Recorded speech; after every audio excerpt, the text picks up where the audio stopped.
Hello everyone, welcome back. Tonight we are going to do something very different than my usual thing. I got a request from someone who's contributed to the material design project, feedback back and forth online. He's got a MAUI application that he's been working on, having some issues, and asked if I would be willing to do a code review. I absolutely love code reviews. I think they are wonderful.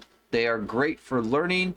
It's amazing how much you can learn doing a code review as well as getting one. So that's what we're going to dive into tonight. For those people who aren't familiar with the term MAUI, multiple application user interface. This is effectively Xamarin Forms vNext. It is Microsoft's way of having a single code base, building a UI that targets multiple applications. Now that doesn't necessarily mean a shared UI, and there's all these differing opinions about what is best. In this case, MAUI gives you a native user interface, but that doesn't mean you necessarily have to write your code multiple times unless you need something unique on each platform. So with that case, let's dive in and we'll take a look. And we're going to try some interesting stuff here. So we'll see how it goes. Oops, I got stuff that I left on. Got to find it. Boom. Turn Discord off. We'll come back to why I have my Discord window shared in a moment. Let's see. We're going to move that around. I got to get my Discord window where I can see it. Perfect. Okay. So this is the app here, Slackord. Thomas, if you're in the chat, you can correct me if I'm mispronouncing that. This guy here is a simple application. It's designed to run on either Mac or Windows. So even though we're using MAUI, we've dropped the targets for both Android and iOS, which is fine. Like MAUI can target several different platforms. You don't have to take them all if you don't want to. You can just do the ones that are relevant. And the idea being that you can take an export of your Slack chats and then use this to feed them into Discord, right? For our purposes, we don't really care. Right, we are more interested in looking at the structure of the application, how the code is working. There's some questions around threading and performance of how that is working, and so we are going to look into that. There is, for anybody interested, there is a getting started guide in here. I will say when I went through it, one of the things that tripped me up, where is it? This Slack dump app. I had trouble getting this to work properly, and Thomas just sent me over a sample of some test data that he uses, so we're just going to use that. Because ultimately, this app is designed to be a Discord bot that can push data into Discord. So if you want to see an example of a Discord bot, here you go. There's one right in here. But that is effectively what it is. Well, let's actually just fire it up and run it. Let's fire it up and run it. I'm not on a Mac, so we run under Windows. Okay, so here's our app. All right, so I've already gone through the setup steps because there's a little bit there in terms of creating a Discord app for a bot to be able to do the interaction. Hey Andrew, welcome. You'll probably be perfect at this. This is code reviewing a MAUI application. One of the things I will mention as well that Thomas had mentioned is this app is not necessarily written with MVVM. So there is a common, I think, misconception that every time you do XAML, you have to use MVVM. What I usually tell people is MVVM and XAML, they were built to go together. It is a steep learning curve. I think it is worth it, but I also acknowledge that it's a steep learning curve. So when some people say, I don't want to learn that, I just want to build my simple application, I want to build it the same way I've built like WinForms apps for years, great. You can still do that. Like, don't let all the MVVM people tell you no. Like, it's okay. You can do it. Again, there's a steep learning curve, but this one is not using a lot of bindings. It's not using view models, iNotify property change, or that kind of thing. So there's, a couple things just that I initially note from just a UI standpoint is the way this stuff wraps. There's some UI layout stuff here that I might recommend that we clean up. We'll see. We may get there. The bot token's already been set for me. If I hit connect, it should go through and use my token. It's leveraging this NuGet package discord.net to be able to actually get all the way connected. And then we're going to try it. I think it's going to blow up the same way it did on me before, and we may go chase it down. So it finds a bunch of JSON files, again, pre-canned data. I don't know what this data is. I don't actually care, right? And then that goes, and it does a bunch of stuff, right? It outputs a bunch of things. It found a whole bunch of information. There's a lot of logs here about all of the stuff that it's doing, right? Parsing all of the various files that it found. Great. If we go over and whoop, look at Discord. So in Discord, what you can do is you can then come in here and you can do this Slackord command to effectively all of that JSON data that it just ingested, paste into our Discord. So we do that, and it should, oh, you have to press enter for it to work. You'll note, I don't know how long this thing takes to time out here, because it died on me in the middle, so I don't really know how that's going to play out. So there's going to be a little bit of fun there. So this guy starts going. It's chugging along.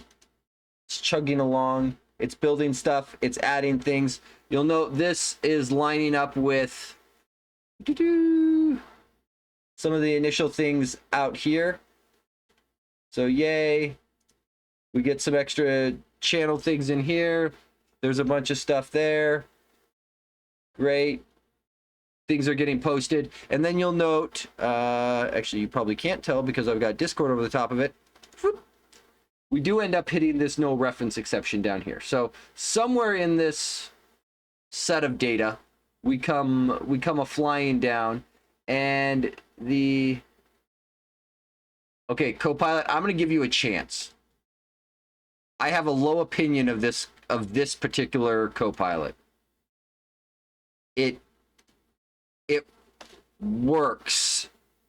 Usually I find this Copilot to be less than helpful and misleadingly wrong in many cases.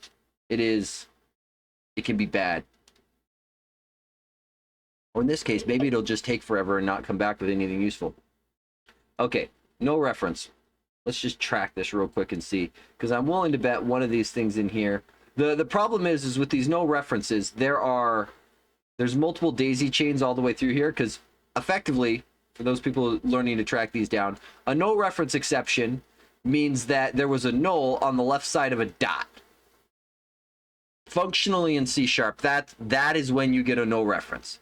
Sometimes the dot isn't obvious, but effectively it means something was null, and you said on the null thing, do the action, and it went, no, boom, die. That's no reference exception in a nutshell. Again, sometimes the action thing is a little more hidden, but it's always there. So in this case, we've got multiple things that could have potentially done it. I wonder if my locals would have picked that up. Yeah, it's not going to. Okay, so you are not going to give me anything useful, are you? So we may end up just breaking this sucker apart so we can see where the problem is, but we may come back to it. Yeah, this isn't giving me the information that I wish.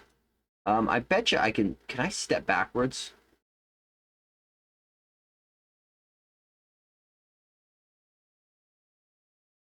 Would you like to enable to get more details? Sure, that sounds fun.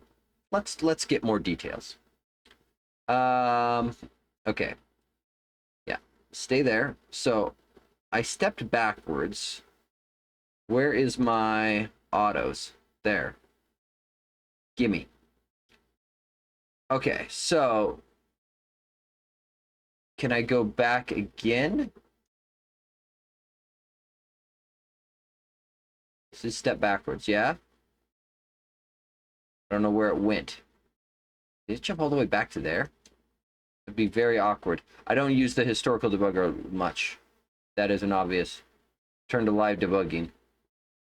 I kind of want to just say set next statement there. There we go. See, that's all I wanted. Immediate fail. Where is my autos window? Oh, I'm on it. Okay. You should be showing me the returns from the methods.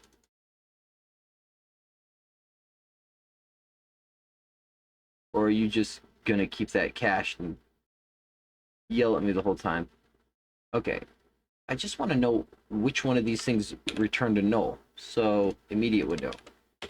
Does that return null? Nope. Okay. We're just going to chase the bunny rabbit. One of these guys is going to return null. There we go. Okay. Get text channel with this channel ID. No worky.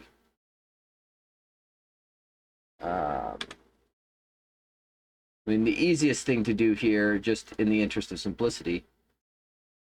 Okay, so that's out of our code. Oh, stop it, stop it. Call stack, take me back where I was, thank you. Okay, so the easiest thing to do is literally just come in here and say, oh, you are in the way. We're gonna do this. Okay, so let's dive in and start looking at some of this code. So let me just double check. Because I want to make sure I hit the areas that Thomas had asked me to look at. Okay, so there's a lot of threading and UI hang issues that end up being problematic. Oh, this is going to be a little different. Okay, so here is a good example of something that is problematic, right? So this much here is returning null. Okay, but in the non-null case, we want to take the return of this guy and call send message async on it. This is an asynchronous method. We want to await it. Now, in an ideal situation, normally with null checks and lots of dots in a row, you just use the null propagation operator and away you go. Well, here we quickly run into a problem because it realizes that by putting the null propagation operator on this, it makes everything nullable all the way down. And that now becomes problematic. So pattern match will be our friend. So we're just going to do this. Take this, take this. How about channel? Okay, then we come up here. And then I am going to leave, because we've implicitly added a condition here, right? So to do else you care without knowing more about the domain knowledge. I don't know, maybe, but this will at least get us past the null reference exception and we can move on down our lives and chase this out. Okay, so let's start in the main page.xaml or main page here. Now let's go all the way to the top. We're gonna start with the project level. Okay, so one of the things that I notice right away when I look at the dependencies in one of these projects is I note that there are actually two versions of Windows being brought in. There are reasons you might do this. They're few and far between. Generally, this would be if you were trying to target and pull in latest features and you're doing like feature checking. I kind of doubt that that's the case here. I suspect that this is a bit of an accident where we have target frameworks specified here and then target frameworks specified down here again. I suspect that only one of these is actually the one that's needed. And I'd be willing to bet that this guy here is the one that's needed. The other thing is, in general, this is probably the right version, this 2200, maybe. But this is setting the target frameworks for all users that go to compile this, whether they're on Windows or not. This is probably incorrect up here. The reason the default MAUI template has this OS check is this is saying, okay, we're going to start with always compiling for Mac Catalyst. But if the person running this or the the thing compiling this is running on Windows, then we'll also compile against Windows as well. Because it's possible to compile for Mac on Windows, it's not possible to go the other way around. Right? There's not, you generally aren't going to have the Windows SDK over on your Mac. So we bring this in on this side. So this is probably what's expected. And then more importantly, by only doing this, you're going to cut your build time down because now you have one less target.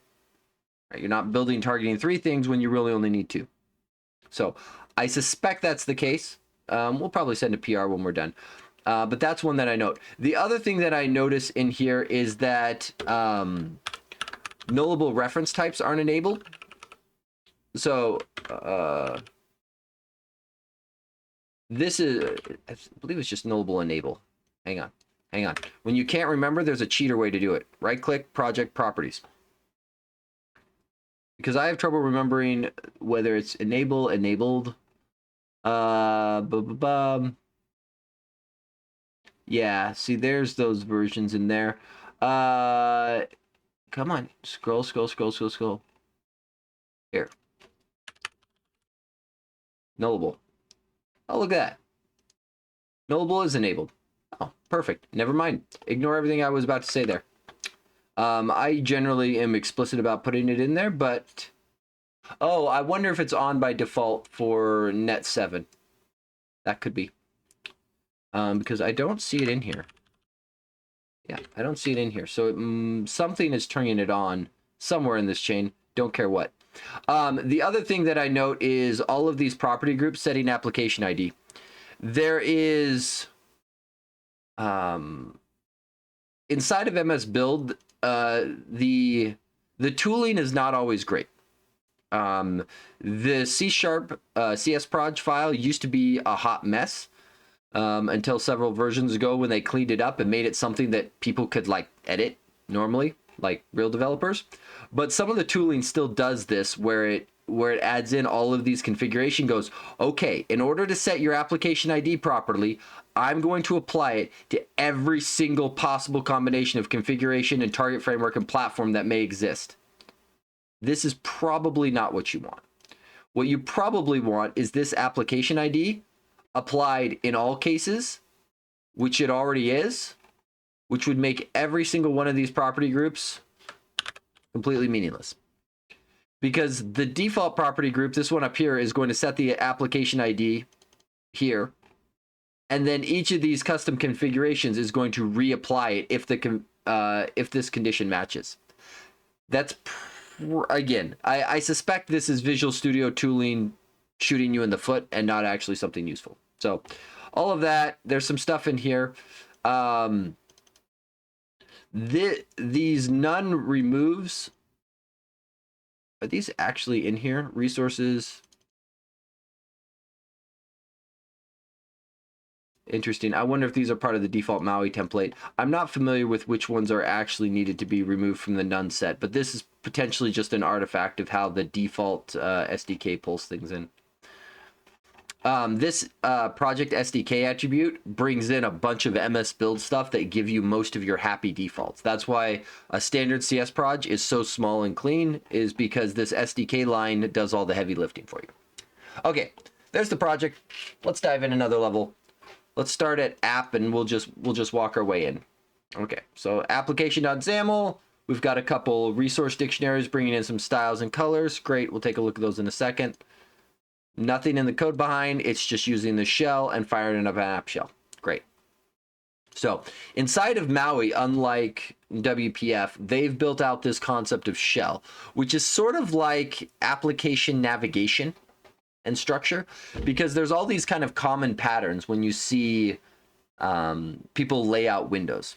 And like in WPF, you get bit by this a lot, where you have to set up some basic kind of common navigation things for whatever window, because the WPF window is literally just that, a window, and you get nothing more.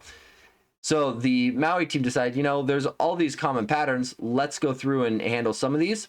So this is using app shell, but this app shell is really just diving straight into main page. So one potential improvement, I believe, is you can just short circuit.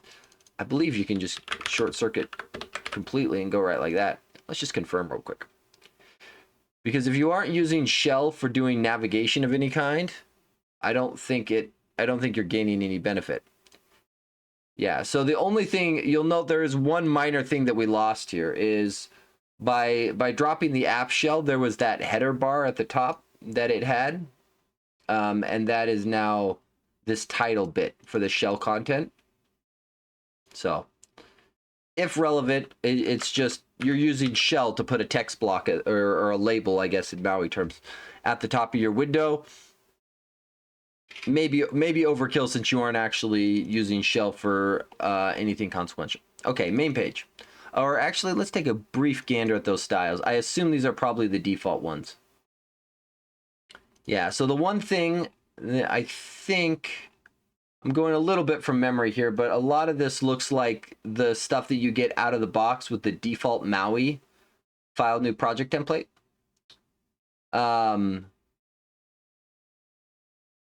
Which there's nothing necessarily wrong here. The one thing I would say is it's generally a good idea to consider, rather than setting colors in your XAML directly, editing them here. That way your app's primary, secondary, and tertiary colors, you have one place to do it. In general, you don't want to be hard coding your colors directly.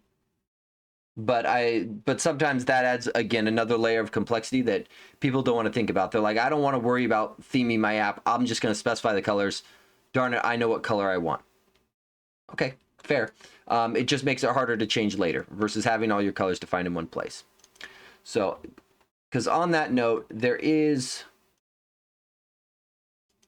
for example, these types of things here, right? We could end up saving ourselves quite a bit of trouble by coming over here and do we already have a button style in here? Yeah. So some of these things, the background color is trying to already handle the concept of light and dark theming, whereas this main window has very much hard-coded its way through it, right? So these things are setting fixed colors all the way through versus not setting these and letting it flow through. So just as a brief example, if we take this orange red for this background color, if we look at the style for button, we can see the background color here is trying to use the primary color in light theme and the white color in dark theme. Right, so if we come over to colors, we can see there's our primary color. So it's probably easy enough to just go like that. Right, and it was changing it here to be the same in light and dark. But if we go, you know what, really what we want to do is our primary color in both light and dark theme. Or my tab settings are different. We can do that. And then if we come back over to our main page, we should be able to do this maneuver. And every single one of these guys go away. And I'm not going to necessarily replace them all, but we can now eliminate a large chunk of what we have here. And let's just fire it up and make sure it works.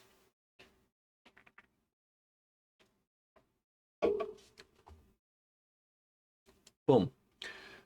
So you'll note we changed only a handful of these, but now rather than having to specify it everywhere, we can focus on setting up the style as we want it here. And we can do the same thing with the text color, right? If we know that these are always going to be the primary, we probably want to do foreground as white in both cases.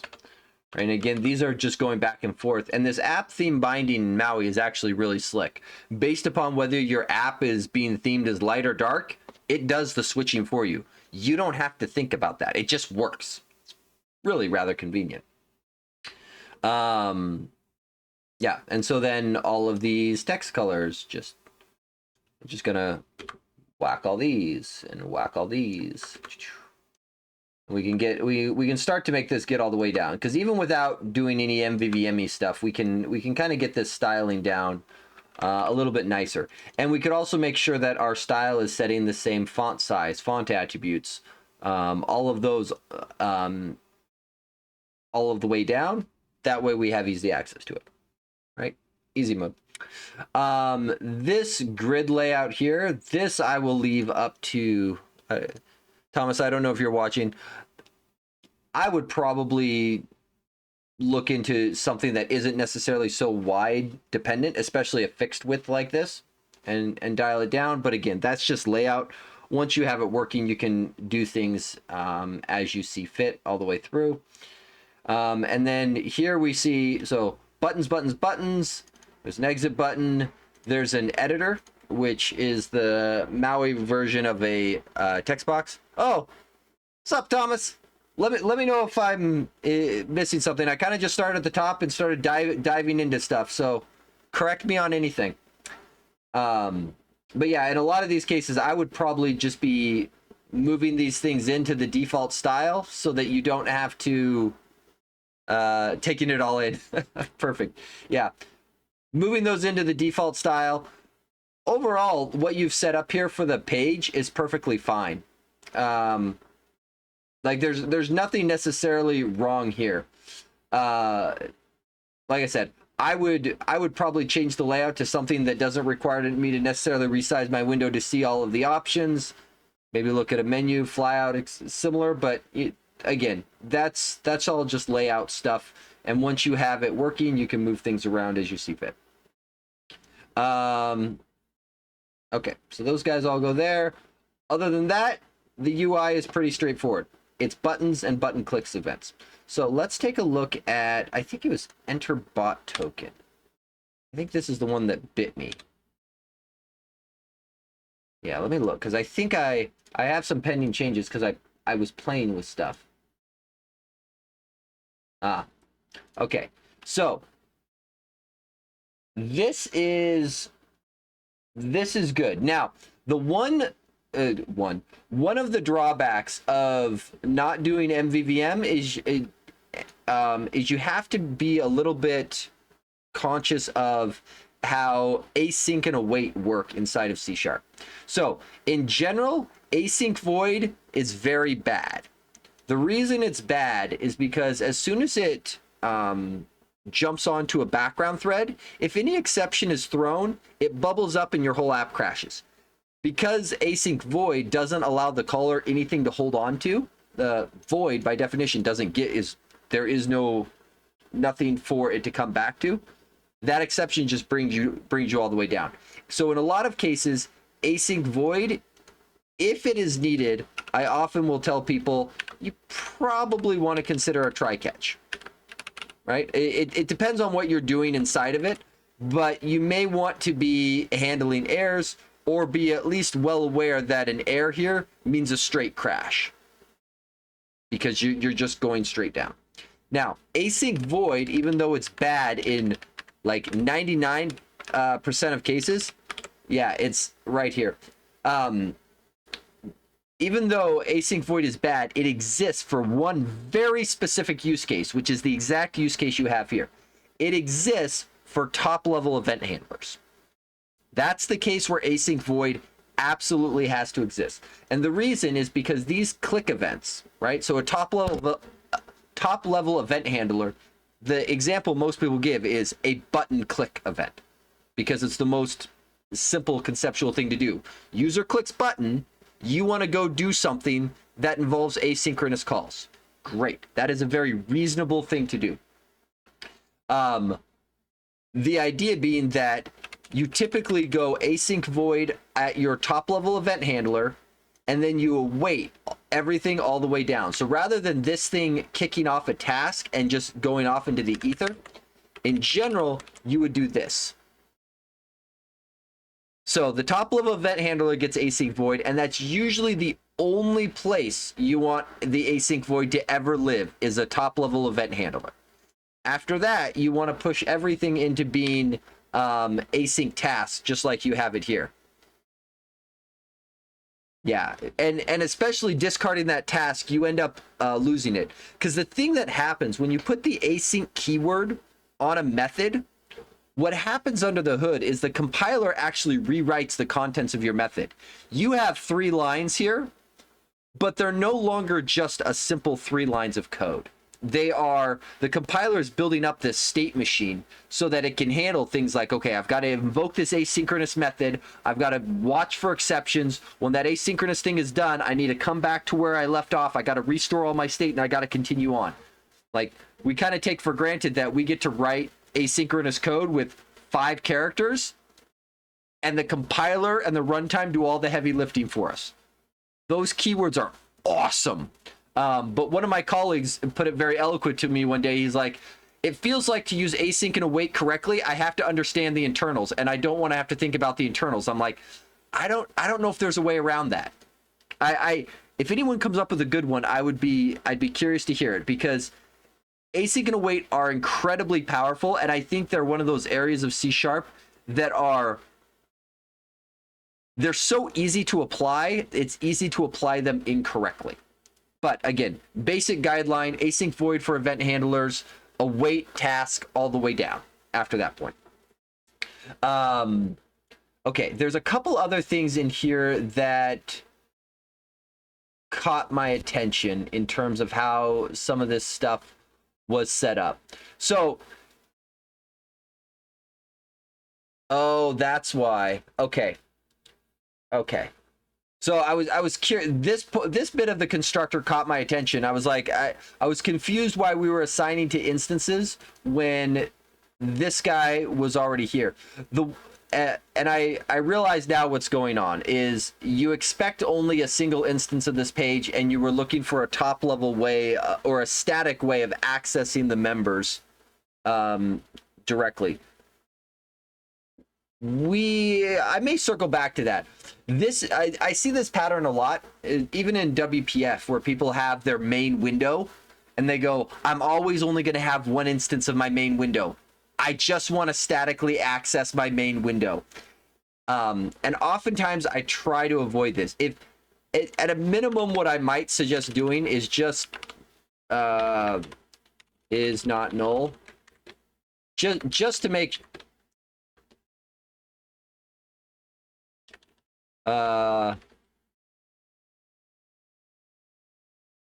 because this is the fundamental problem with setting a static member inside of a constructor, is the second call to new main page bites you. And in general, in the event that we just keep it simple and leave the statics here, I would probably tell you to just throw. That way, if the assumption that this code is built on, the idea that there will always be only one main page instance, if this constructor gets invoked twice, you easily get thrown. Because it would be very easy to do something like this, where somebody does this, and we've just broken that entire assumption. So right now, the assumption's valid, but it's one of those things that could break in the future, and we'll look at. I think I remember. I think the static call is down here.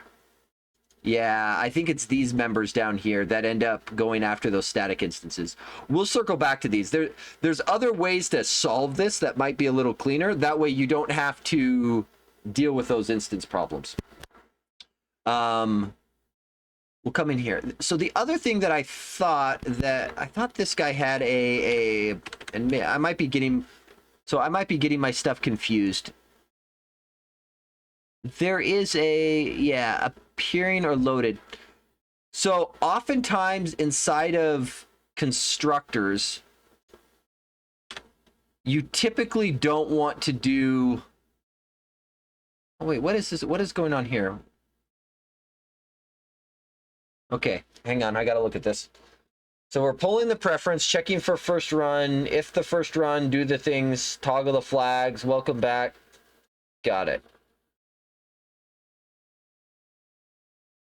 So nothing in here is actually async, because awaiting a completed task, this will effectively do nothing. And in fact, one of the common misconceptions with the await keyword is that it forces you onto a background thread. That's actually not always the case. If you await a task that is already in a completed state, the TPL is optimized for that case and just continues on synchronously.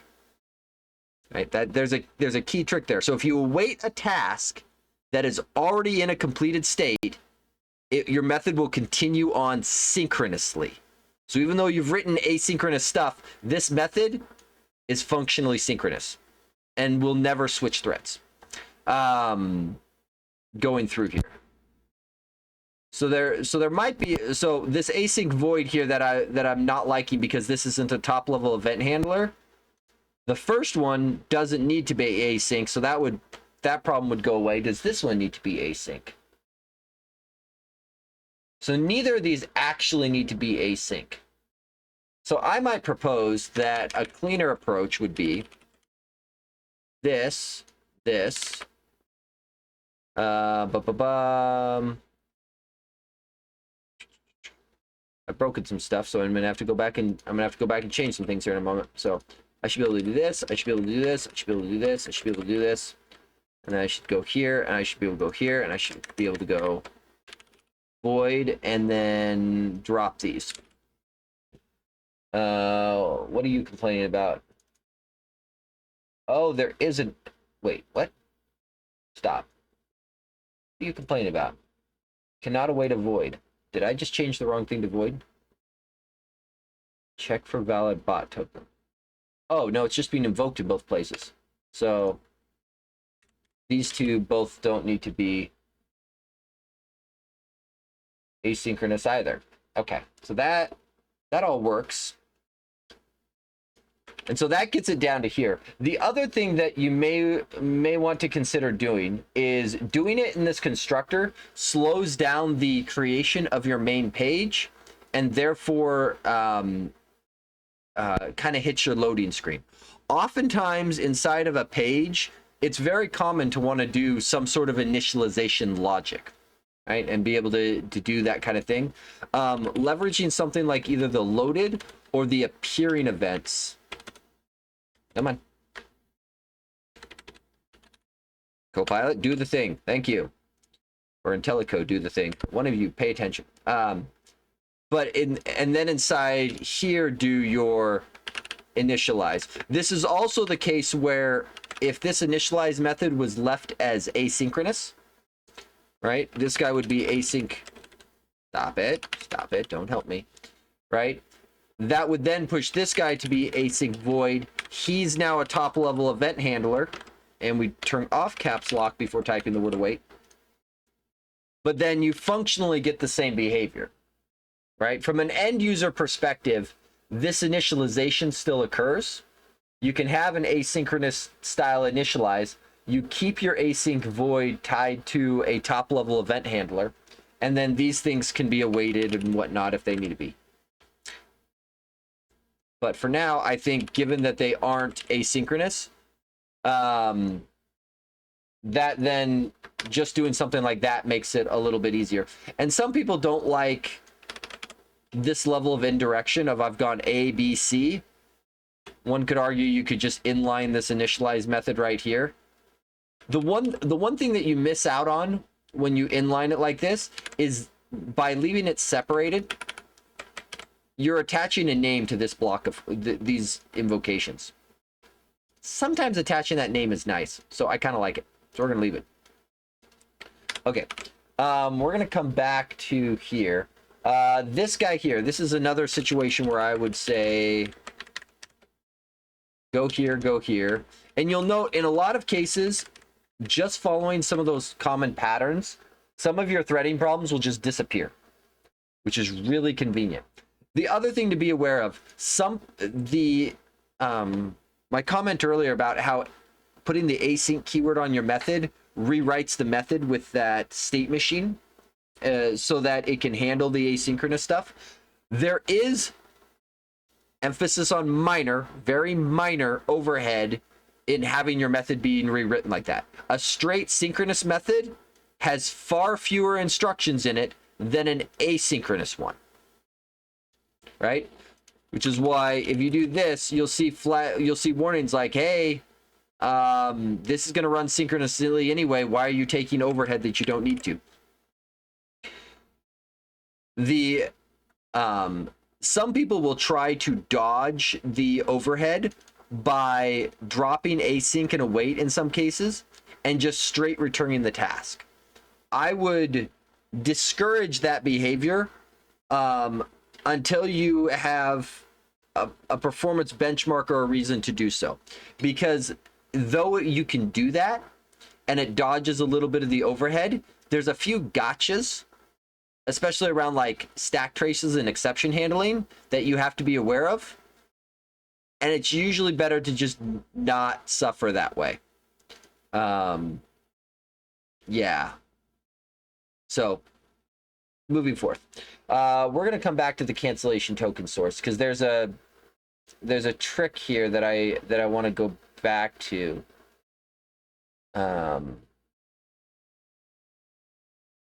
Yeah, it's probably not a big deal, but we'll circle back to it in a minute.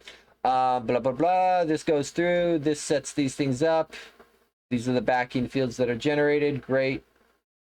This is one of those areas where some people would argue MVVM makes your life a lot easier. When you do the code behind approach like this, you are straight up responsible for managing all of this stuff, which you do, and it's fine. The other thing I'm noticing, whenever I see ._, that immediately gives me pause, because it often means that a field is made public. Yeah. And this is more of a stylistic thing. And with auto properties, the problem kind of goes away to some degree. But in general, you want to keep fields either private or protected in most situations.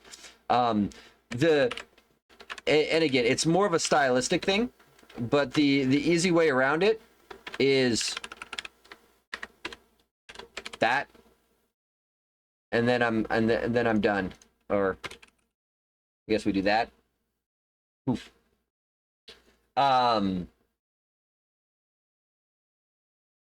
At a minimum, it makes this code now look a little bit cleaner, in my opinion. Okay. This all works. This sort of syntax here is perfectly fine, but there is a cleaner approach to this. So I'm going to do this. Else if Discord bot, Discord client. So what we can do is, and then the double curly brace is a property pattern match. And specifically, the matching on 0 property says anytime the Discord client is not null. Great. That handles part A. And then what we can say here is we can say, well, we don't want to just be not null. We also want to be when the connection state is connection state disconnected. And so you can then pull this guy out here and separate it. And oftentimes what you'll end up doing, and this is one of those areas to be very cautious of, because this is just a straight public property and you have a lot of asynchronous code.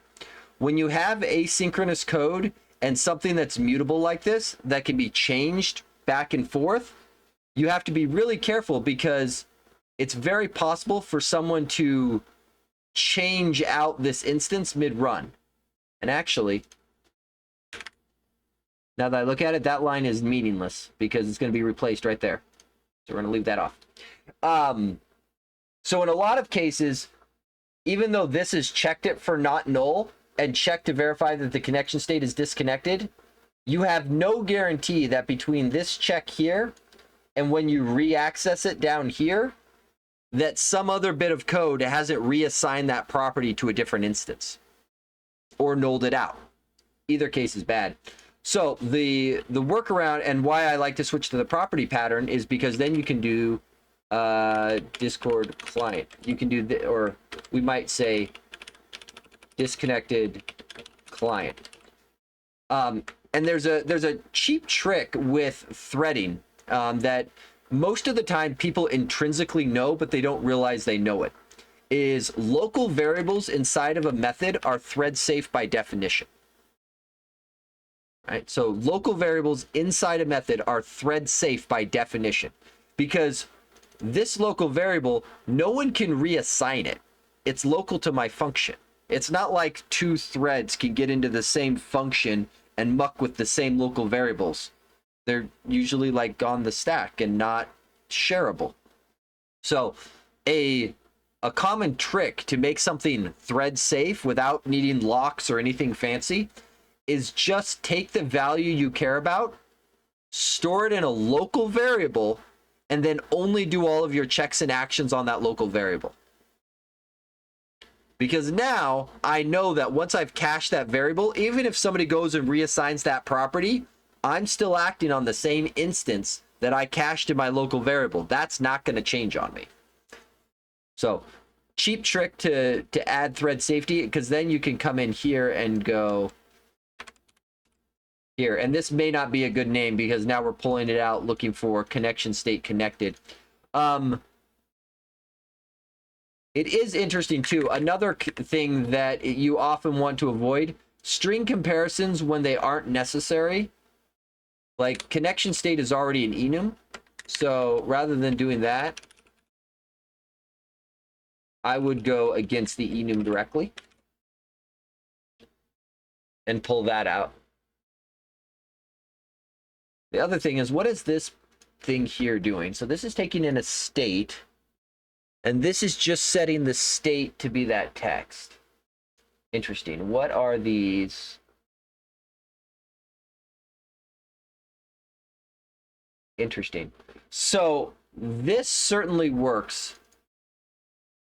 I'm a little torn. Part of me wants to tell you to change this to be the enum and then do state to string at the very last moment.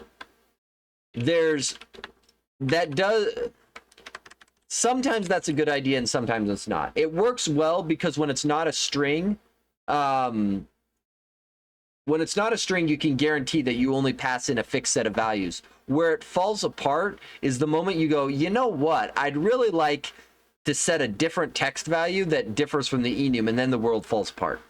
So it's a weird thing. Oh, but here you actually did do the pattern matching.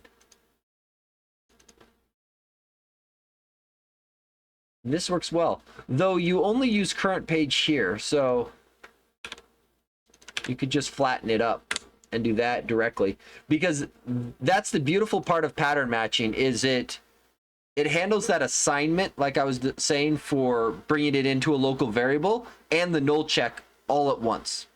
Because most of the time, if you're going to do that thread safe trick, you bring it into a local variable that check that local variable for null. That's exactly what pattern matching does. It just does it with 2 characters. So it's really, really convenient. And this works well. I do question because this is once again one of those methods that is set as async, but it's not doing anything asynchronous. I would probably propose, it was this, I'm trying to remember. So there's a question here, right? So one of 2 changes I think I would make to this method here is I would either drop this and just make it a straight synchronous method. Nothing fancy. You don't need to take async and await. No extra overhead.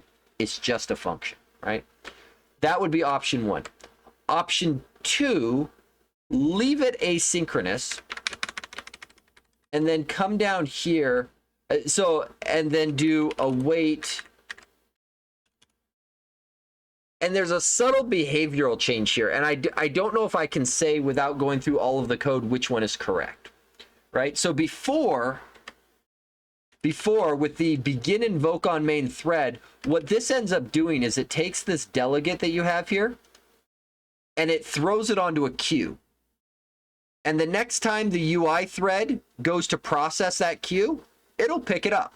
This method may be done and gone and moved on. Maybe it happens soon. Maybe it happens a little later. It depends on the system and what it's doing. But this will happen at some point in the future, right? But this method is probably executed and moved on by that point. Going to this approach and leaving it asynchronous. still takes this delegate and puts it on that same queue, right? Because this is probably coming in from a background thread or similar. Actually, we'll come back to it. It can't be on a background thread. This still takes your delegate and puts it on the queue that the UI thread is going to pick up at some point later in the future. The difference being is now, rather than letting this method exit and continue on to do more work, it says, you know what? I'm going to wait to continue on until after the UI thread has had a chance to update it. And oftentimes what I find is people will say, hey, I don't actually see my button states changing while I've got this long running process, or, you know, I don't see something in my UI changing. Because they've done this begin invoke on main thread, if you do, for example, let's hypothetically do this, right? So if we have, right, and we're going to do, I'm just going to bring this up. Colors red, right? We're going to do this, and we do colors blue, right? Boom. If we were to do something like this, all of these delegates get put into the queue. They're probably right next to each other on the queue. Even though these lines are one after the other, something else could always add to the queue between these two calls. That's a possibility. Unlikely, but possible. So these things are likely being executed in order. And so even though you queue all of these things up, and these could be spread across multiple methods, what you end up visually seeing is that my button jumps immediately to blue. And there's none of this between state. So there's a question about what's more advantageous. Do you just want to throw it back to the UI thread and say, yeah, get around to this next time you do? Or do you actually want to delay processing a little bit until the UI is updated and then continue processing so that there's that immediate feedback, right? Sometimes faster processing is a worse user experience. That's often a hard thing for people to wrap their head around of, no, I want to do everything as fast as possible. It's like, maybe, but sometimes fast as possible is at the detriment of the app responsiveness. And oftentimes you want to favor the better user experience, even if that means the processing is going to take an extra few milliseconds. So worth considering. If this thing stays here, I'm going to leave a to-do up here.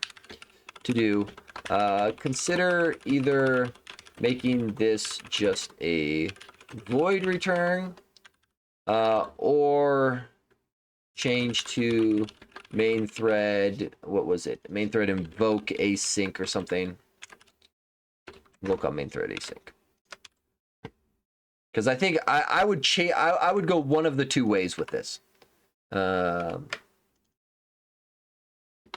Let's see.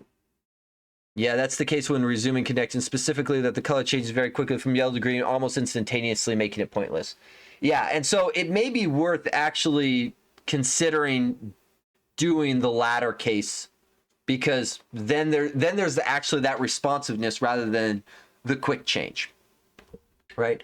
My other comment about how this is kind of meaningless is I'm pretty confident that this method is always invoked on the UI thread. The reason I say that is this is touching a UI element right here. And the usual rule is you can only touch UI elements on the UI thread. And so if this method doesn't throw an exception, this whole thing here could probably just be like this. And you could flatten that up as well. And then you don't even need to worry about the delegate callback. But now you're making the assumption that the caller is always coming in on the UI thread, which is probably a bad assumption, right? This entire app is built, or at least as I understand it, is built with this multi-threaded idea in mind, which means it's probably safer to actually do something more like this and bring this down here where you make sure that you are on the UI thread before you touch UI elements. Oftentimes I will write methods very similar to what you have here that are all around like UI state changes. but I will set them up with like the invoke on main thread async, so that it doesn't matter if a background thread calls my method. I'm going to deal with the context switch to make sure everything works, right? That way I can call my method, and the value add from the method becomes, it does all of the threading checks for me. It'll make sure everything gets into the right state. I don't have to think about it, right? My calling method can focus on processing JSON or whatever it's doing, and going through that. And I think that will simplify a lot of things there. Let's go back up to the top. Let's see. Async. I'm just gonna add some of these in. I will send a PR when we are done as well. I think there was a change I made, but I think I threw it away when we reverted that commit earlier. Yeah, and again, I would hunt out all instances of task completed tasks and just nuke them, because they literally do nothing. They functionally do nothing, I'll put it that way. They do a minor bit in that they add a small slowdown loop. Because I think some of the other code that I saw had things that look like .result on the end of it. I thought I saw some .result calls at one point, but maybe I'm getting confused. Let's look. Okay, so those must have been in the other commit. Because some of the UI hangs that existed in the a .result in the parser, I think, or the folder selection. There was one that I ran into when I first was playing with this that I definitely hit, and I don't remember. Boy, I could have sworn. Current project. I mean, there's none left now. In general, you want to avoid .result like the plague. It was definitely the folder selection because it's built as async. Yeah, so it must have been on import then, if that's the case, right? Import JSON folder. This guy goes through here. This guy goes through here. Oh, there's a, hang on. Putting a marker there. There's a bug right there that I want to come back to. It must have been on one of the commit that got reverted out, because I do not see it any further. But in general, you want to avoid .result, because .result is likely going to cause a hang. A hang at minimum, a deadlock at worst. So both are bad. .result is usually universally evil, because if you're in an asynchronous method where you need .result, it's usually you need .result because your method isn't async task. It's void or whatever its return type is. The better solution is to make the method async with a task or task of t, right? If your method was returning a string, it changes to task of string. But then making it async and running it all the way up the chain, because that will make that method async, all of its callers async, and that should spiral up, but it should stop when you hit the top level event handlers. Because in theory, if everything's async task all the way down and it hits async void at the top level event handlers, you're good. Everything just works, right? And yeah, we'll come back into here, because yeah, that is definitely cleaned up there. Okay, so small potential bug here, and it's probably pretty unlikely given the workflow here, because when you click the import JSON button, hypothetically, if you're able to click it twice, which I realize is more or less impossible, because when you would have to be able to click it a second time. Oh, stop it. You would have to be able to click it a second time before the first one finished. If you were to click it a second time, it would then start a second process without canceling the first one. So a cheap trick here. So this is one of my favorite tricks. So let's see. exchange new, and actually let's do that.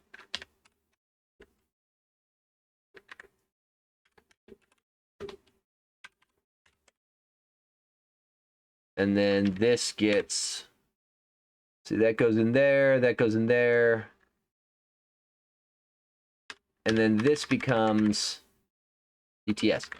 So, subtly, what this is doing are new for me since WinForms didn't use them. Yeah, so one of the things that came in with the TPL that goes along with kind of task and async and await, there's two kind of big ones. The cancellation token source and iProgress, because canceling asynchronous stuff and reporting back progress of asynchronous stuff are really common in a lot of cases.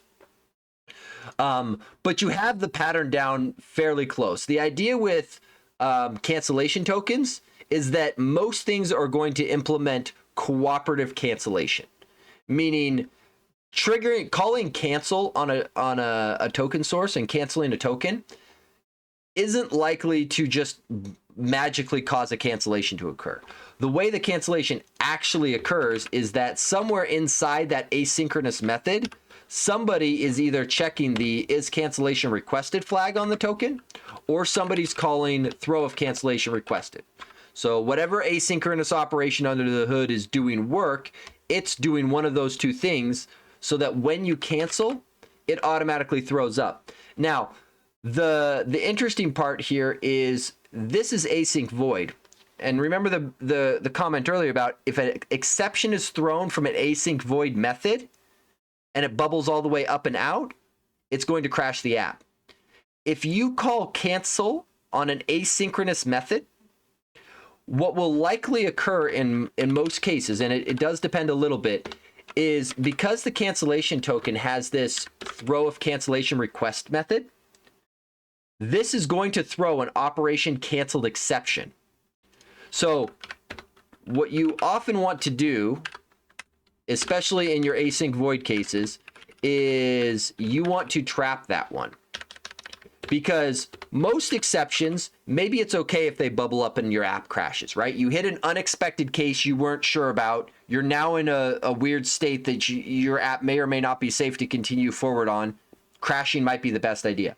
But in this case, cancellation, and specifically the operation canceled exception, is very much expected, right? You're passing in a cancellation token that you know may be canceled in some cases. So I'm guessing it's really hard to hit this cancel case because it's very difficult to get all the way through to the other side. The other thing that might be fun to do, well, we'll come to that in a moment. So I would probably cancel it and then to do anything here. Oftentimes when something's canceled, maybe there's like cleaning up the editor control or something if the log needs to be done. Sometimes trapping the operation canceled exception is as simple as do nothing, right? Cancellation is expected. We know that's expected. Just trap the exception, move on with life. We're fine, right? This interlocked method is a fun trick because what this does is it will take the value in this field and exchange it with this value here, and it will return back the original value that was in the field. So it's doing both a read and a write, but it's doing it in a single operation. So the Interlock class contains a bunch of these helper methods that let you do things atomically. And by atomically, what it means is there's no way for something to even on a different thread, to make a change mid-operation. It's guaranteed to always complete all the way through. So because normally doing that read and then the write would require either locking or some sort of synchronization on it. You can do that, but locking comes with an overhead. And it's actually somewhat slow. Whereas interlocked, because it's an atomic operation, we can read the current value that's in the field, and that's going to be our return value that we'll attempt to cancel. And then we could write to that field with our new value. And then if there was a value there previously, we'll call cancel on it. And then down here, we're only acting on our local variable, which we know is thread safe by definition. So now there's no way for anything, even on a different thread, to muck with this field and mess up our expected execution. So this is a slightly more advanced pattern, but it's one that I think is worthwhile knowing when dealing with cancellation token sources. What you did down here for implementing cancellation, this is perfect. Like, this is how it is supposed to be done.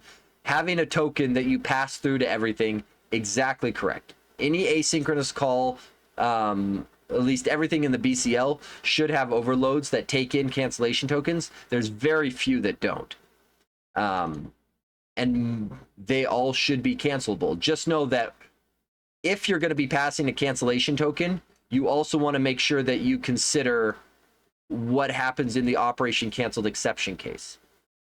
Because if you send a cancellation token in that might get canceled, you should expect that asynchronous method to throw this exception in the canceled case. So, and again, especially with async void, oftentimes you want these try catch blocks up at the async void level. So for what it's worth, if you aren't passing in cancellation tokens, I actually would probably tell you to not trap this exception, because at that point you are not expecting cancellation, and if cancellation occurs, that's probably not a case that you were expecting, and suppressing it may not be correct. So general guidance on that. Okay, I'm going to go through here. We did the pattern match there. Enum check there. This could be a string or an enum.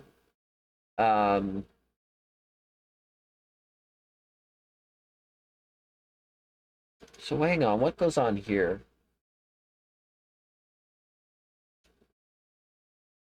Sorry, this one's catching my attention only because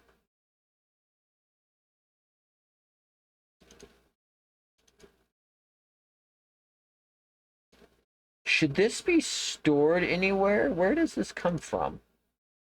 Oh, this is a oh, okay, got it. Okay. One other, again, I would make a stylistic comment because I think I saw this in two different ways. Is in some cases you have fields with an underscore prefix, in some cases you don't. It confuses me. Not a big deal, but it's also interesting, like this condition here and this set of steps is weird to me. It's weird to me that you check a member inside of Discord bot for null. And if an internal member is null, then you throw away the previous instance and create a brand new one. Is there a reason for that? I'm trying to see.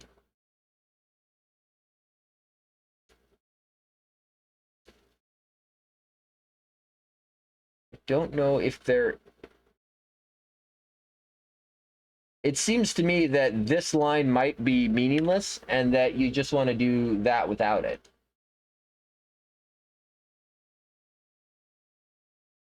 Because if the client is null,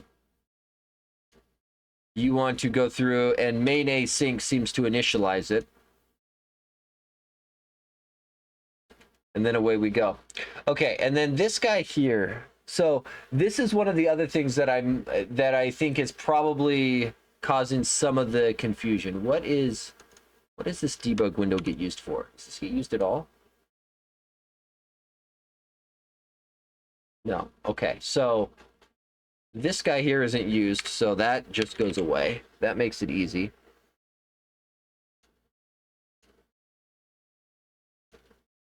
Okay, so here is the other area of weird contention, right? So there's two things going on here that I might propose changes on. So this is marshalling back to your main thread to call write to debug window.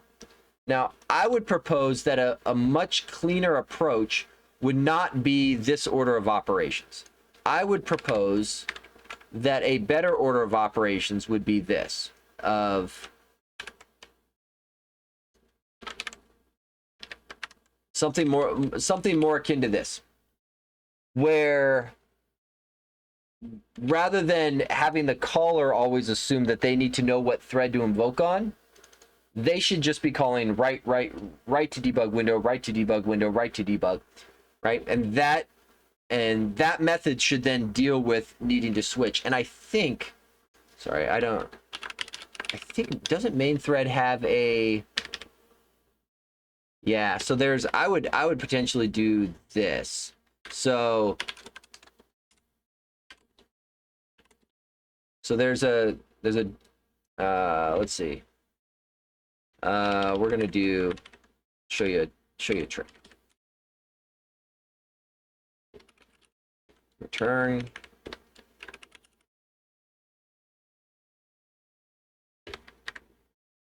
Okay. So this is a somewhat common pattern. I think WPF may have been one of the first ones I remember seeing this. No, I did do it in WinForms as well. Maybe it originated in WinForms, where you have a helper method, and the purpose of the helper method is to change some UI element state, right? In this case, we're just adding some text to an editor. Great. But we want this method to be invoked from a variety of threads.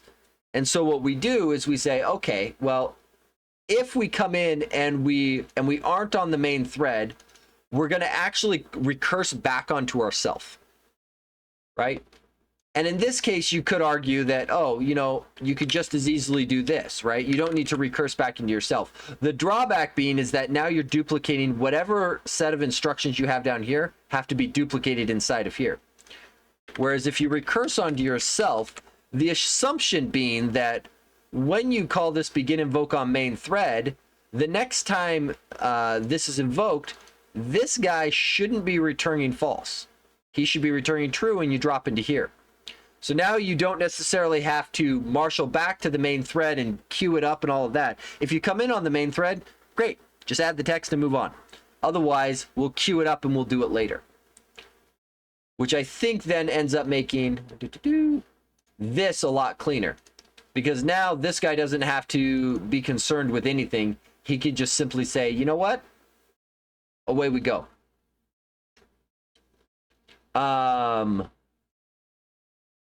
This is interesting. Main async, await task delay -1.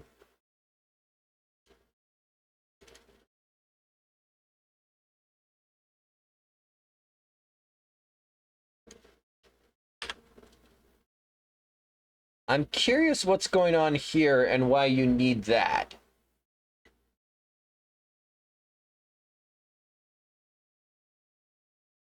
My knee-jerk reaction says, for Mac and Linux, that's the only value that seems to keep the bot from closing. Interesting. Because this is effectively going to be a...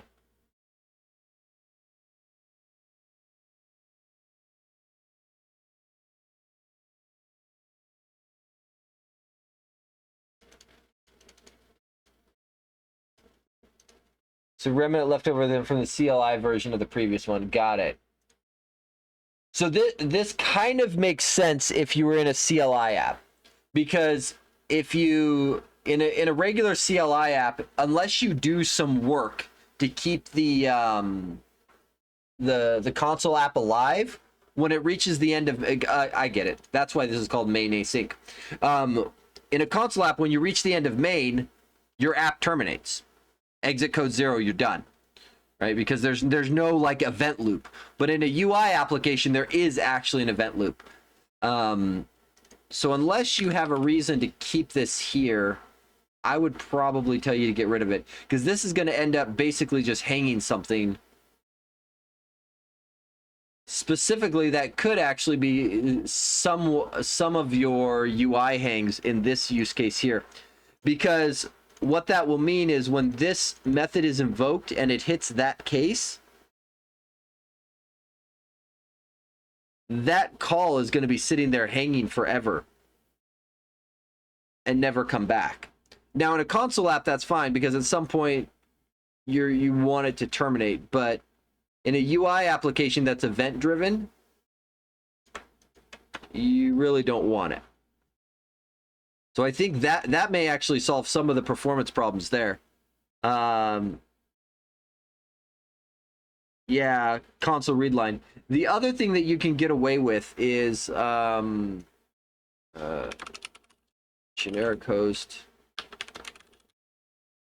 So there is I don't know if there's a good example in here. I might have to poke around to find one. It's kind of it's a little unusual, and I've contemplated putting together a CLI template for doing this, because most of the time CLI apps have this idea that they are quick running applications, right? You do an LS, it lists your contents, and it closes. The CLI app should start quickly, do its thing, end quickly. That's true for most CLI apps, but not all. Tools like this that are expected to be long running, they can actually benefit from leveraging the generic host. There is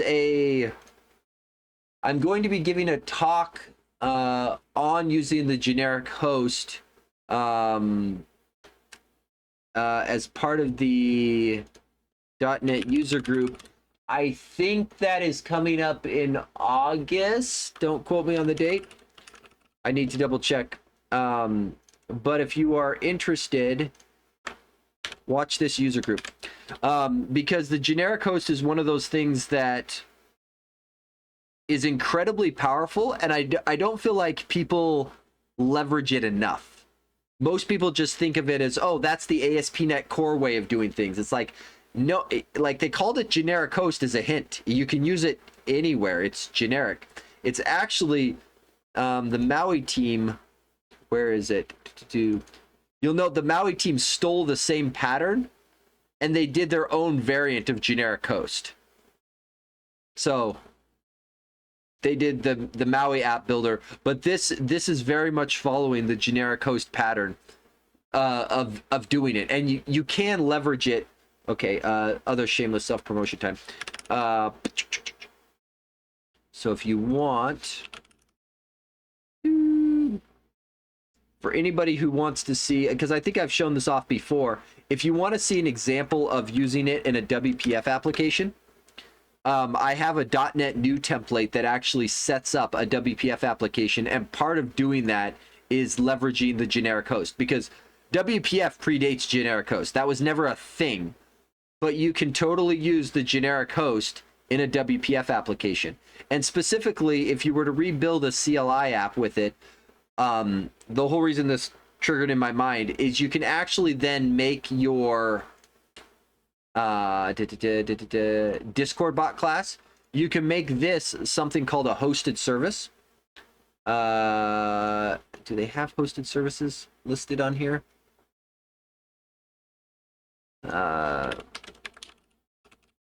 Which a hosted service is a yeah. So the unfortunate part is they added this word ASP.NET Core into it. Yeah, it has nothing to do with ASP.NET Core. Because the generic host lives outside of ASP.NET Core, this can be used anywhere where you have a generic host. And so you can leverage a hosted service in a CLI application where you want things to stay running for a long period of time. And then on your generic host, you just call run async. And it will just leave your CLI app up and running until you tell it you're done, which is rather convenient. Okay, so there's that. This guy comes in here. This guy sets up. That's all good. The only other thing I might potentially also do a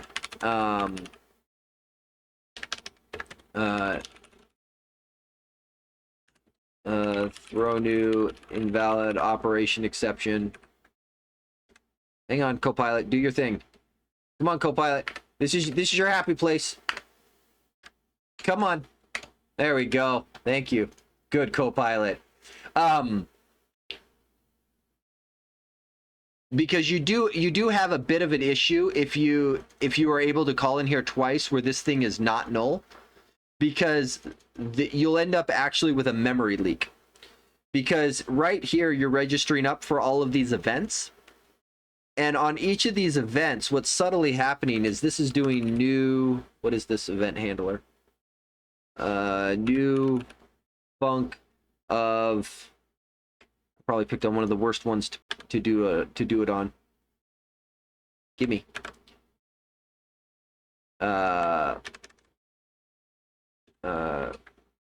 This and I drop my new, right? So there. Oh. So what's subtly happening when you do this plus equals is it creates a new instance of the relevant delegate type, and then it has to capture the method to invoke. The problem is when these methods are instance methods like this, what ends up happening is it also implicitly captures the this variable. So if you were to call this twice, the first instance creates a Discord client, registers up this event handler, and this Discord client number one is holding a reference to this, right? So Discord client number one is holding a reference to Discord bot, which is fine. Discord bot knows about instance one, we're fine. If we come in here a second time without this if, we now throw away instance one, we now have instance two, but instance one is still there, and instance one is holding on to Discord bot. And so it's very easy to get yourself into a situation with event handlers where you end up leaking memory because it's not always obvious that this plus equals captures the this variable. That's the one that usually bites people all over the place. But regardless, so we add to the log, we log in, we start, we set activity, huzzah. It's called game. Okay, great. It's a weird name, but it's not your class, whatever. Ready, logged out, watch, perfect. And so all of these then are just straight event handlers for each of these. Okay, and the nice part is, okay, so this discord.net, I haven't worked with this library before, but the one thing that they've done that's both unusual and pretty awesome is they've done asynchronous events, which is pretty cool, because an event is just a list of delegates to invoke.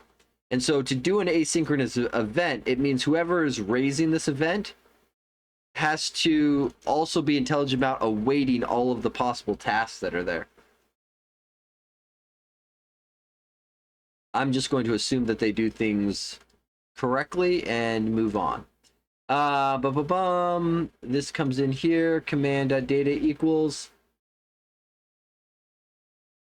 This is fine. The only thing that occasionally comes up when I see equals calls like this is, should you be specifying a string comparison type? It's probably not a big deal in this case, because this looks like it's just looking for yours. Let's see, Discord client, guilds, first or default, ID. So this is another one that immediately gives me pause, because if you do a first or default, null is a possibility, right? Because default is one of the returns. So this probably needs that, which makes this a nullable long, because the ID is a long, and this guy wants that here. So what I might propose doing is I would even go up here, and oh, you know what we could do? So what is this type here? Sock it Guild first, comma, dot, dot, dot. Is that the syntax? Is it that? Syntax error. Hang on. We're gonna go look this up. There's fancy syntax, and I want to check. Lang version 11. It's fancy syntax, and I can't. And I'm still learning. C# list pattern matching. Let's see here. List patterns, pattern matching overview.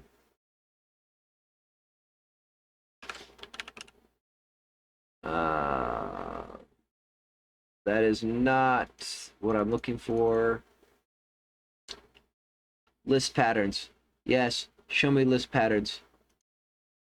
There, discard, comma, dot, dot. Copilot should help more. I agree. I completely agree. So it should be that. What is your problem here? Oh, boo! You can't do a list pattern match because this is a read-only collection, not a read-only list. What's the backing value type? Oh, you're going to make it hard for me to go see. I bet you the backing type is a list, too. It's a concurrent dictionary. Okay. Okay, never mind. I was gonna propose you can sometimes rewrite your first or default calls like this, because then you get a null check, pattern match the first item out, verify it's not null, all in one statement, and it's epic, and it's awesome, and we just can't do that. So it's also slightly more performant, even better. So we'll just do this instead.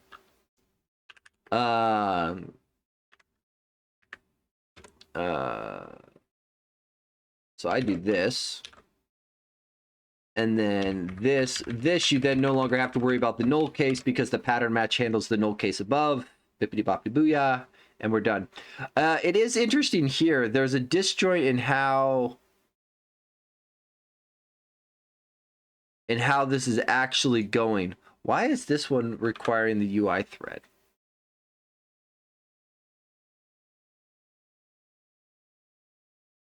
So two things that I note here. This is going back to the dispatcher on your main page to do dispatch async, which is functionally the same as doing the main thread begin invoke. And I'm curious why this thing has to go back there. Do we actually need to dispatch to the UI thread here? Because I would expect that this guy could just be pulled out, and because I favor not going to the UI thread until you actually are getting ready to touch UI elements.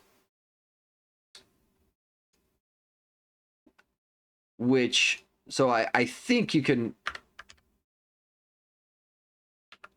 I'm going to do this.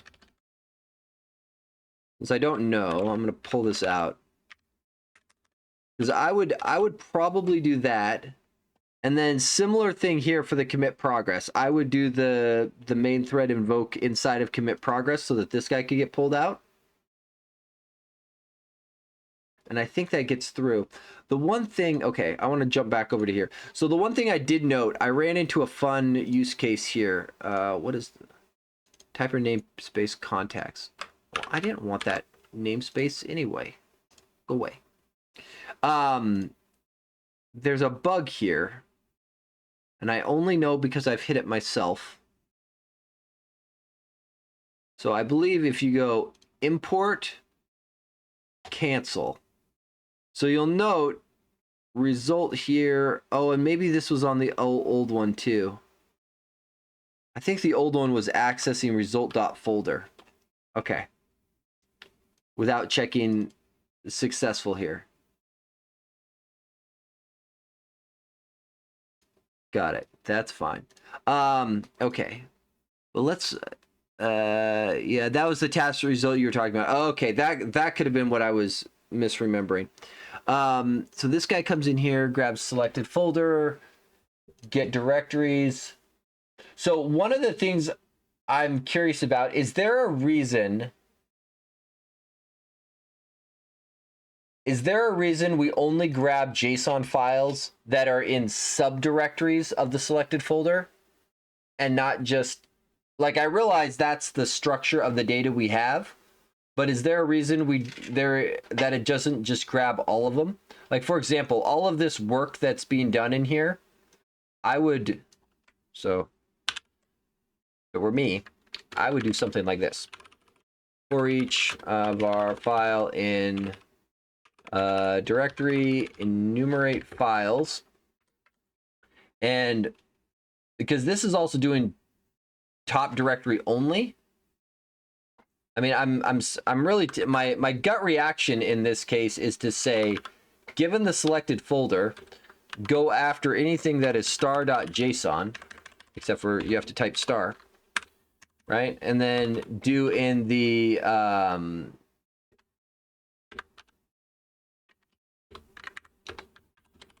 and then in here it ends up doing file count plus, right? And I don't think I then need because files is, so this is doing, because this is doing all of the enumeration just to count the files, right? And then it reparses all of the directories here, because it redoes the parsing of all of the items a second time.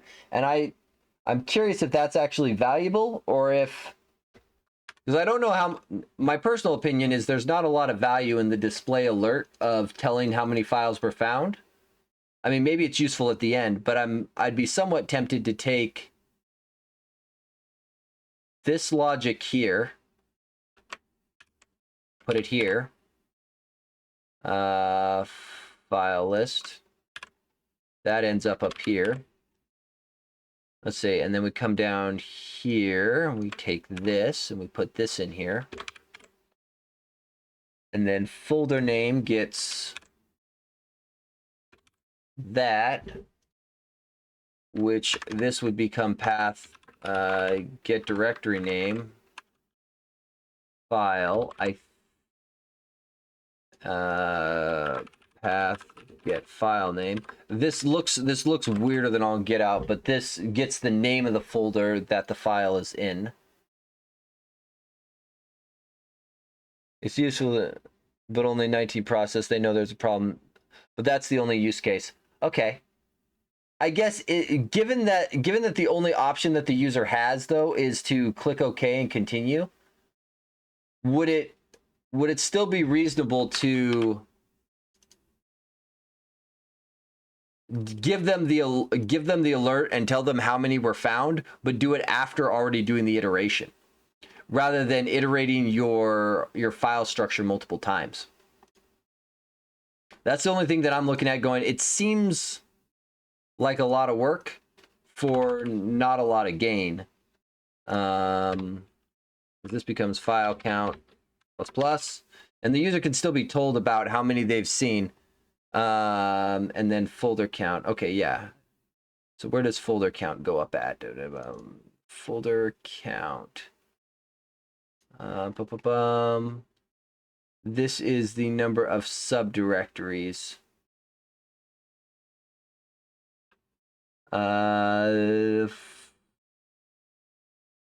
Because this is channels folder name. Channels is a dictionary, right? So this is, you could actually cheat this a little bit and go int folder count equals channels keys dot count, something like that. So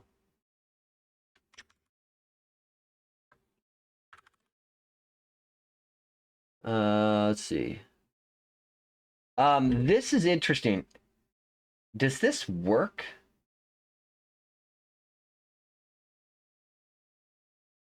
What's giving me pause on this working, so display alert brings up that dialogue over the top, but but it's specifically putting the dialogue on top of a page. The fact that this page isn't attached to your app in any way makes me question if it works. I think this needs to be effectively main page, but no, it doesn't work. Okay, good. That makes sense. So I think what you want here is something more like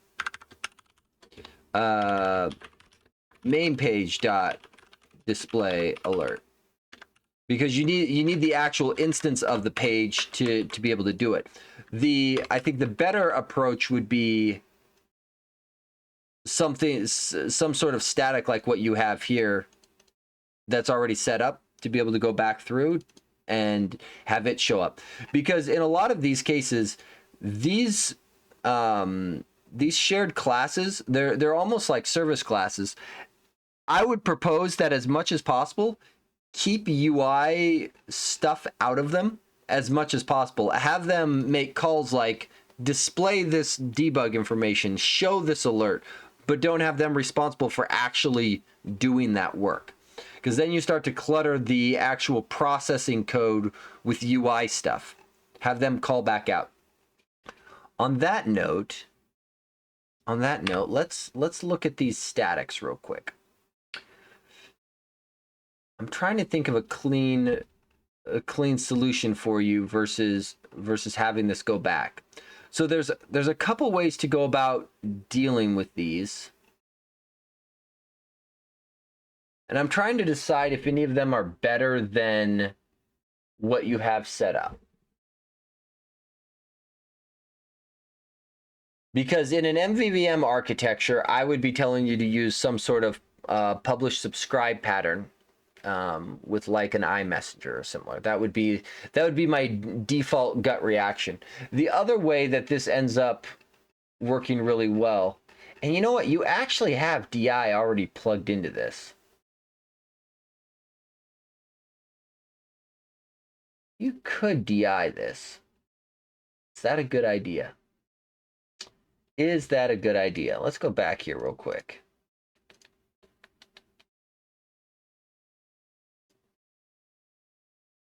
Because you actually have the ability to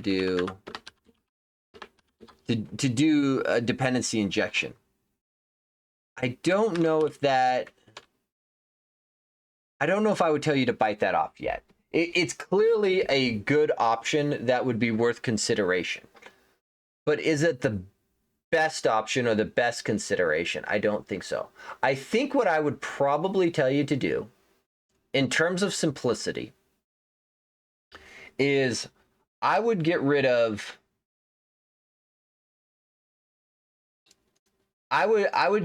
all of the statics except for the main page one. I would leave current. I would make this thing,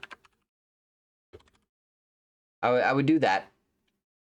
And then I would also make this guy private.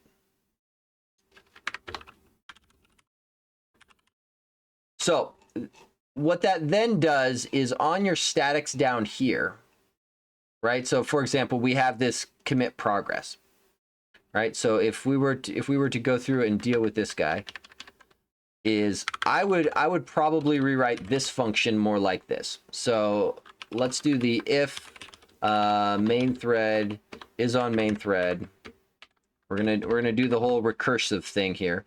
So main thread invoke on main thread async. Because this is already an asynchronous method, we're gonna just leverage that and do that maneuver. Again, this could be switched to the begin invoke if you want it more, just do it later in the day.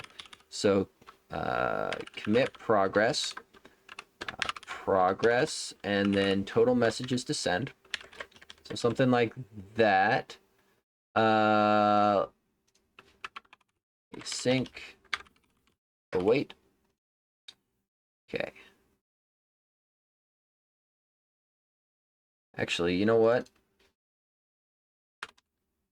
No. I said earlier, so here, what I was thinking of doing is just this. but the minor improvement that that gains is not worth the clarity that that gives you. So we're going to do that. So down inside of here, you know, hang on, return. We know that once we get down below this if, that we have to be on the main thread. It's the only way to get here. And we want to be able to get to this progress bar instance. But what you can do now is you can go current dot progress bar dot is visible, right? So boom. So that goes like that. And then we go current dot progress bar text dot is visible true. Okay, Copilot, go. Thank you. Keep going, Copilot. You're on point. Keep going. There you go. No, Copilot, I'm not going to let you do a task, complete task. Bad Copilot. Learn from past mistakes. But something then a little more like that, because now you've at least cut down the statics and you've isolated it to just one. Like I said, I feel like there's other options with fun interface, like doing interfaces, maybe passing in delegates into these service classes, right? Because this import JSON thing, what he actually cares about doing when he calls here, it is possible rather than passing in like this or then having it call back on the static. Another option, right, could be action string write log. Right? And then rather than calling the static method, right, this becomes write log of this. Right? I'm not gonna leave this one here. I'll delete it. So we pass in a delegate, and then up here where we invoke it,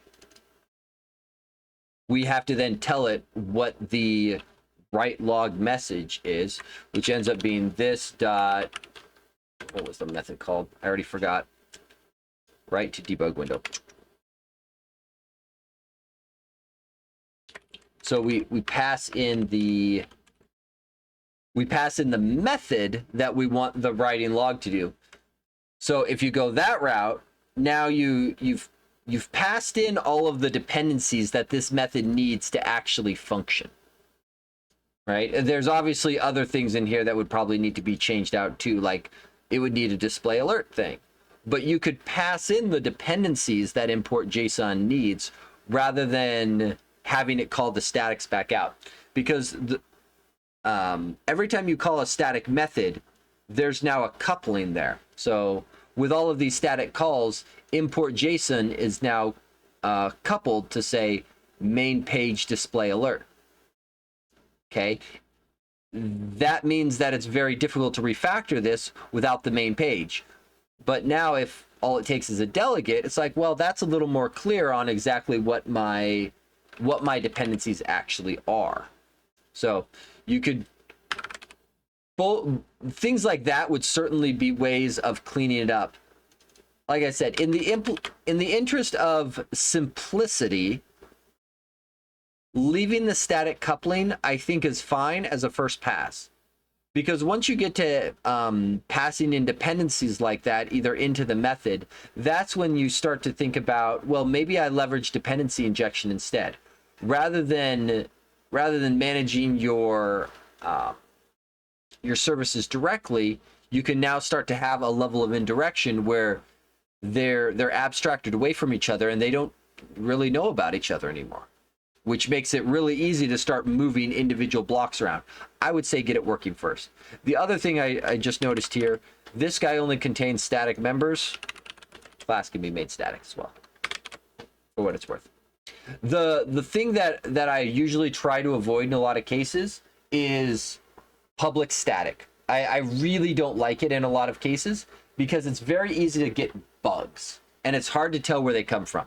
A lot of programming paradigms and frameworks have the idea of like global variables, which is effectively in C# when people are doing public static whatever, especially if it's a mutable thing. Like in this case, channels is very much mutable. I can add and remove things from this dictionary. When you do that and you've got kind of these global variable level things, when you get into the error state where it's like, hang on, Why does channels not have the right thing that I expect? How did that get edited? It gets very difficult to know where the problem is. Versus if rather than it being public and static, if it were passed in as a parameter or returned as a value, now the chain of custody effectively of those values becomes really easy to track. Your call stack window is an easy way to walk through the history and go, hang on, how did I get this value? And you can start to chase it. Whereas global variables tend to be this area where by the time the bug has occurred, the crime is committed way far in the past, and it's not always trivial to track those things down. Public static also can be a nightmare when it comes to multi-threading, because if two threads start mutating this dictionary at the same time, you will get cross-thread exceptions. I think the way you have your code structured, that's not currently possible. But do be aware that all of the basic collection types will throw exceptions if one thread's like iterating over it and another thread mutates it. It just dies. So there are ways around it. Lock keyword is an easy one to do. You just lock on the collection before you touch it. It slows everything down, but it guarantees that you get consistent results. There are also the concurrent collections. So there's concurrent dictionary, concurrent list, etc. I oftentimes favor refactoring my code so that I don't need to do that, rather than trying to make them thread safe. I really like the bringing things in as local variables, because if everything's a local variable and I pass everything as a parameter and I get everything as a return type, I don't have to lock on anything. As obviously that's little tongue-in-cheek because it depends on exactly what I do with those variables, but in a lot of cases you eliminate the need for locks because you no longer have a common thing that's holding state that might get touched in two places.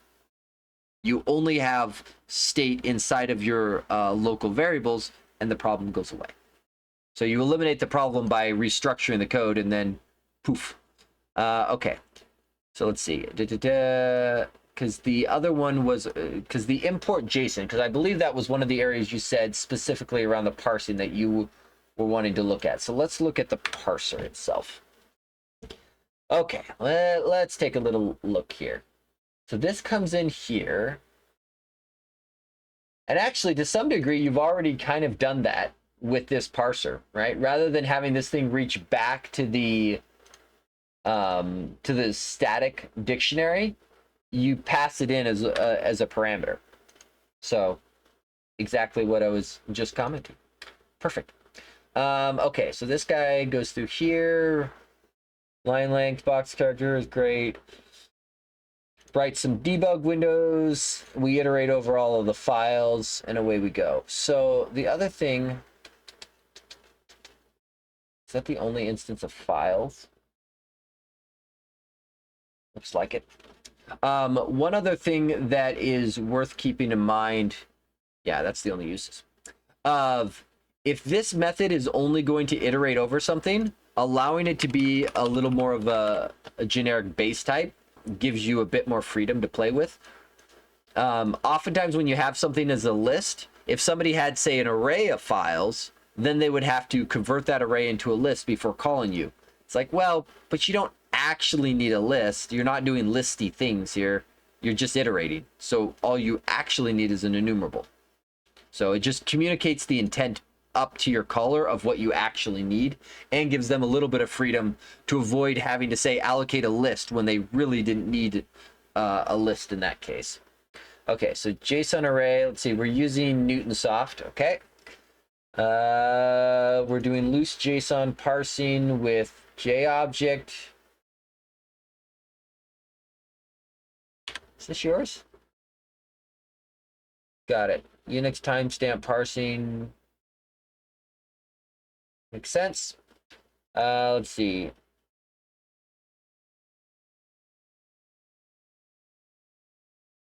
This confuses me. So this does a date time and does a toString. So one thing to be a little conscious of, and I do, depending on how it's used, this could bite you. So the two-string methods on time span, date time, and all of your numerics, so you ints, longs, etc. These are all going to be culture-specific calls. So the value that I'm going to get here, and I'm trying to remember what G is for the format specifier. The vast majority of format specifiers are going to be different depending on locale. I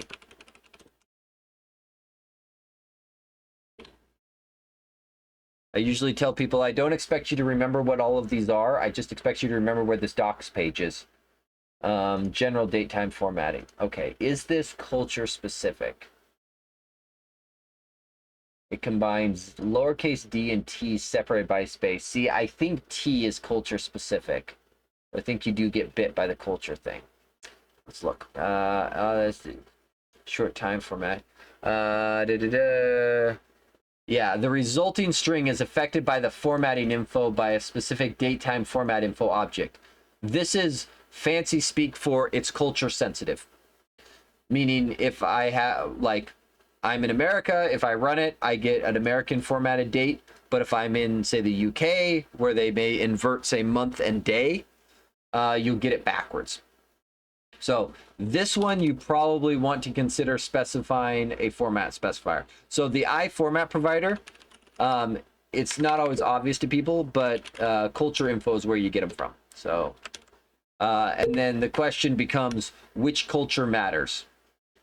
Right? And we'd probably have to look at how this gets used to know, where does this get used?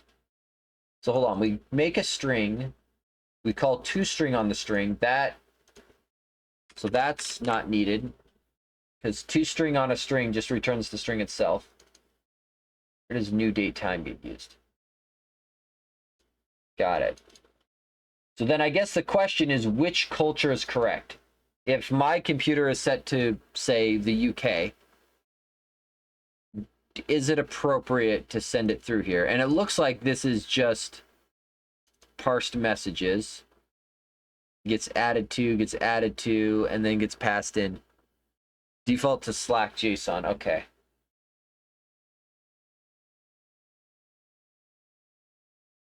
Yeah. But I guess the question still stands, even though this is the Slack's format for the JSON and they're giving you a Unix timestamp, you're taking that timestamp and formatting it to a human readable string. Should that, like, if I'm on January 2nd, should that always be 1/2? Or should it vary based upon where I have my culture settings to be either 2/1 or whatnot? I think UI culture based on usage of what I'm seeing makes sense, but because this is a list that gets thrown into a dictionary that I know comes from a static, I would need to look at what this thing is doing with it.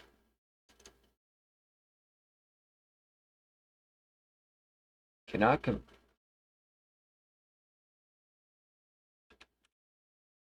There.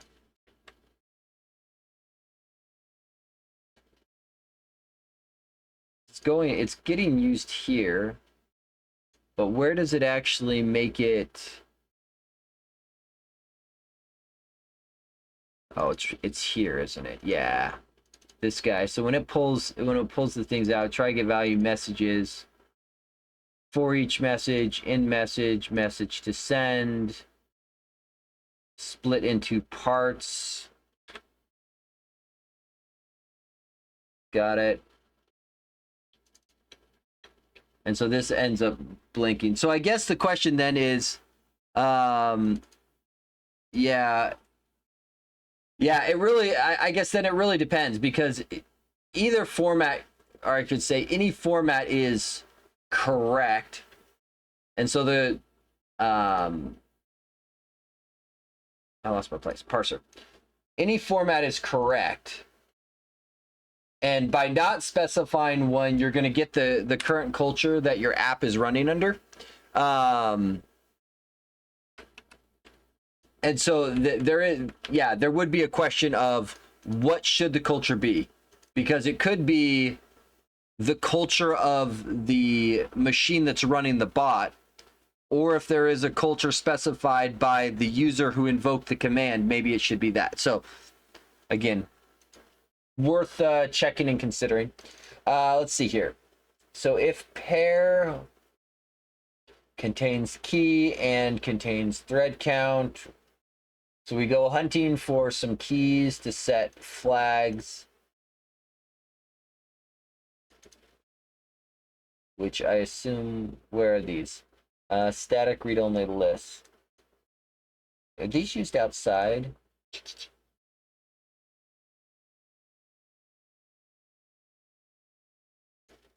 Handles the select Discord thread creations. Got it. The one thing I'm noticing though is it looks like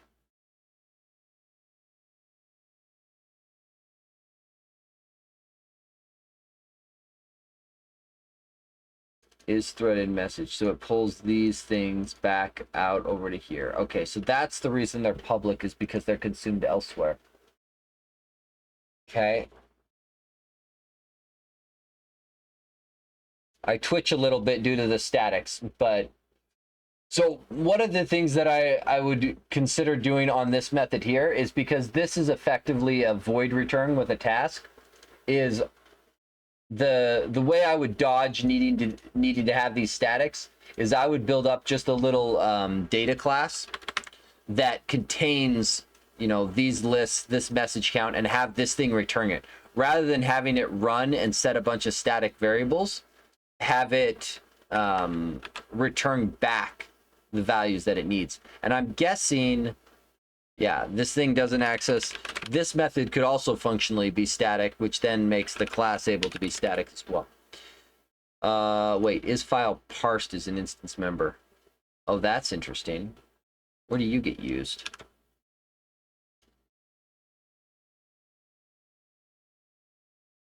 Oh, interesting. So I guess you can't be completely static. Do you get used outside of this file? No. You are, in fact, not used. So that is dead code.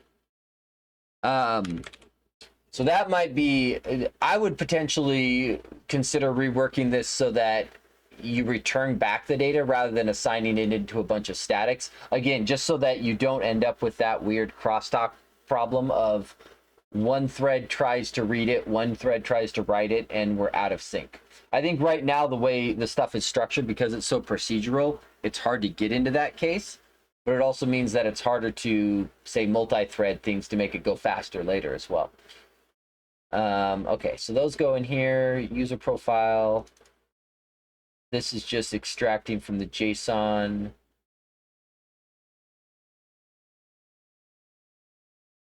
And this all works. What does dedupe URLs do? Let's see. Replace some invalid characters, split on pipes, attempt to parse. Cool. I don't see any issues there. Like username, if there, builds up the count.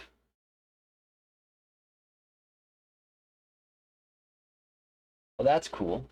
You actually handle the splitting of it. I'm curious, is that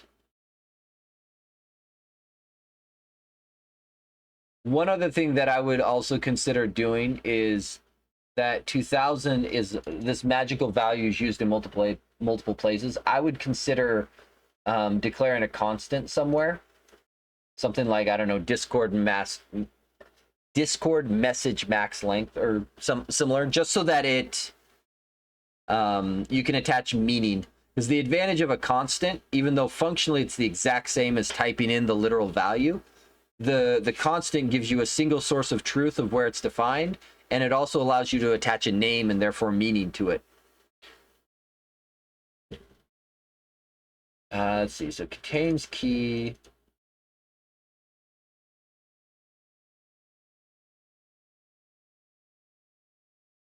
I might have to look at JObject. I thought you could just call the indexer blindly, but I might be wrong. Let's see. Oh, what? I want to go see it. You might check if this thing throws if the key isn't present. I've been using system.text.json a lot recently, so I might be confusing the two, but I think you can just do this and drop the contains key, because I think the indexer on a J object returns null if the key isn't found, and then this would guard against it.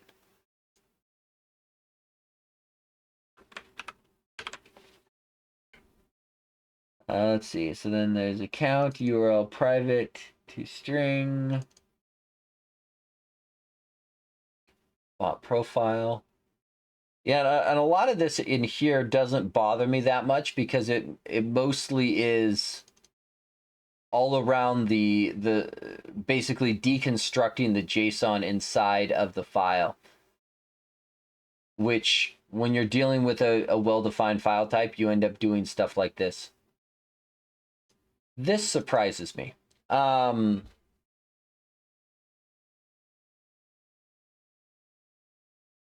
Is there a reason you're try-catching no reference exception? Is the idea that this might this toString or one of these indexers might throw a null? Because in general, null reference exception is one of the exception types that you should never throw yourself. It should only be thrown by the runtime. So anytime I see somebody do throw new null reference exception, I get twitchy, right? Do not do this. But then it's also an exception, or an exception type that you generally shouldn't catch, because a no reference exception, unless it's something in like a third-party library where you don't control it, usually the solution is you should fix your code. Whether that, like, if it's, for example, if the .toString is what's throwing the null, it's usually better to do something like that instead. Left it in so folks could report it.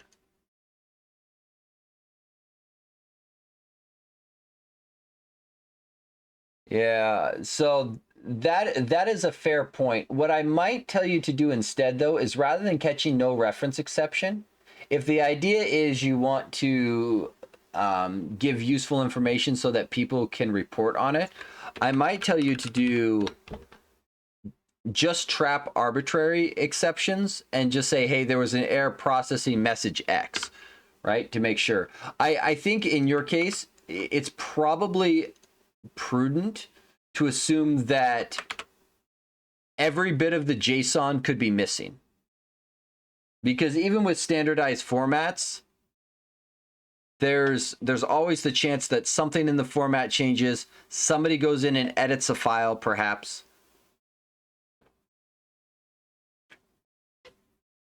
Somebody feeds you a file that only kind of looks like the thing that that they expect. But I wouldn't necessarily trap no reference exception. I think what I would tell you to do then is somewhere in this for each, wherever it makes sense, and maybe it makes sense to trap a try catch on the entire for each, because you're trapping it down here, but even up anywhere up here where you're accessing some of these other ones, null is definitely possible. Now, you could also guard against it with similar checks with contains key as well, right? Because you could let's see, bot profile can't be no. So here's the other thing. Even though it contains the key, that doesn't guarantee you that the value of that key isn't null. So I think in here, that could be null. That could be null. All the way down. And then, pair isn't null at this point. And nulls with string concatenation don't matter, because you will end up with just empty string put in there. Yeah, Andrew, I like your thought too. The breaking apart, even if it's not separate functions, even local functions would be a nice idea. Just like how declaring a constant gives you the ability to define a name.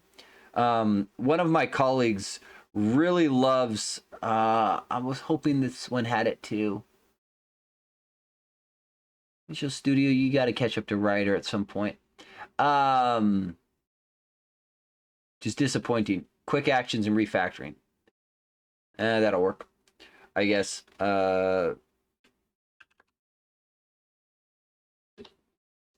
Right. So even if it's something like that, where you extract out the portion of it, and this is obviously a bad name given this, but taking related chunks of code and breaking them into another method at a bare minimum gives you the ability to attach a name to it, which oftentimes is a nice way of documenting your code without needing comments. So for example, this one is like JSON message parsing. It may be worth considering, well, maybe the contents inside of here should be inside of a method called message parse or parse message or something similar, right? That way it helps give, it attaches meaning to what the code is doing and makes it a little easier to look at in terms of going all the way through this. Yeah. Yeah, like I said, I think what I would do is because any part of the JSON could be absent or missing, I would probably be pretty liberal with your null propagation operators everywhere. And then maybe only a single try catch around the outside if you want to give people the ability to report. I don't fully understand why there's a nested try catch inside of the catch for a no reference exception.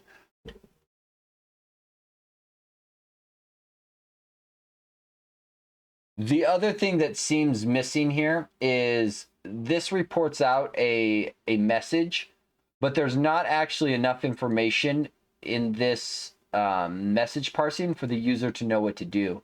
I would be looking to try to include something about like either this raw timestamp or something that would be obvious from the file, because ideally you don't want people necessarily always throwing you huge files of everything that went wrong. If it were possible to give them enough information to say, hey, this is the message that's problematic, or this is the timestamp of the message that was problematic, or whatever is easily identifiable in here would be a good thing to include, just so that it's a little more obvious which thing it is. Because I imagine most users here are probably mildly technical in nature. I mean, I assume they made it through the README of figuring out how to set up a bot and go through there. So I would look to add something in. We're going to add this. To do include details on which message was ignored. Thank you, Copilot. To do clean up, try catch it. Copilot. You're at least good at writing things. This character, what is this? What is this character thing used for?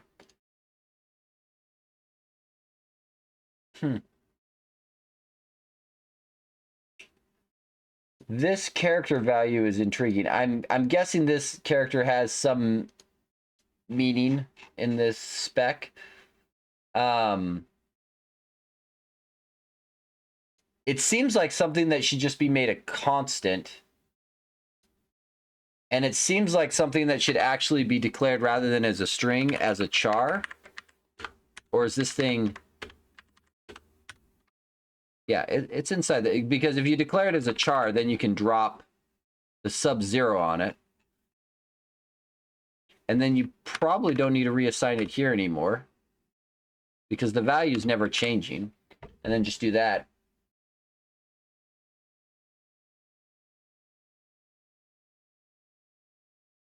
because this is just doing a repeat on it. And then 7, 8, because it also looks like that same character is used here and here, which I would then advocate for going something like that as well.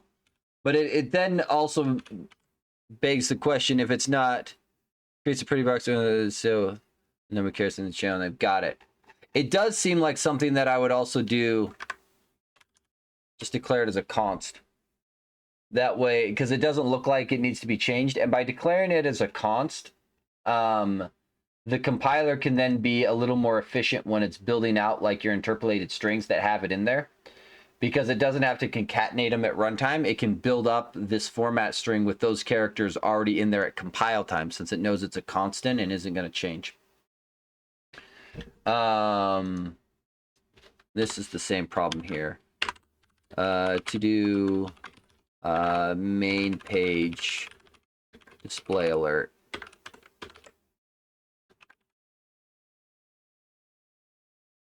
Or similar, because that's, and then that isn't going to do anything. Yeah, so at least in there, I think that's where I would go with that. Yeah, since this is the problematic portion for the UI. Yeah, let's look real quick at the invocation, because this is okay, U back to 100. In ye olden days, I actually had an extension for Visual Studio whose sole purpose in life was to disable this box. That's how annoying I find it. Okay, because this is just import. It comes in here. It rips through all of those.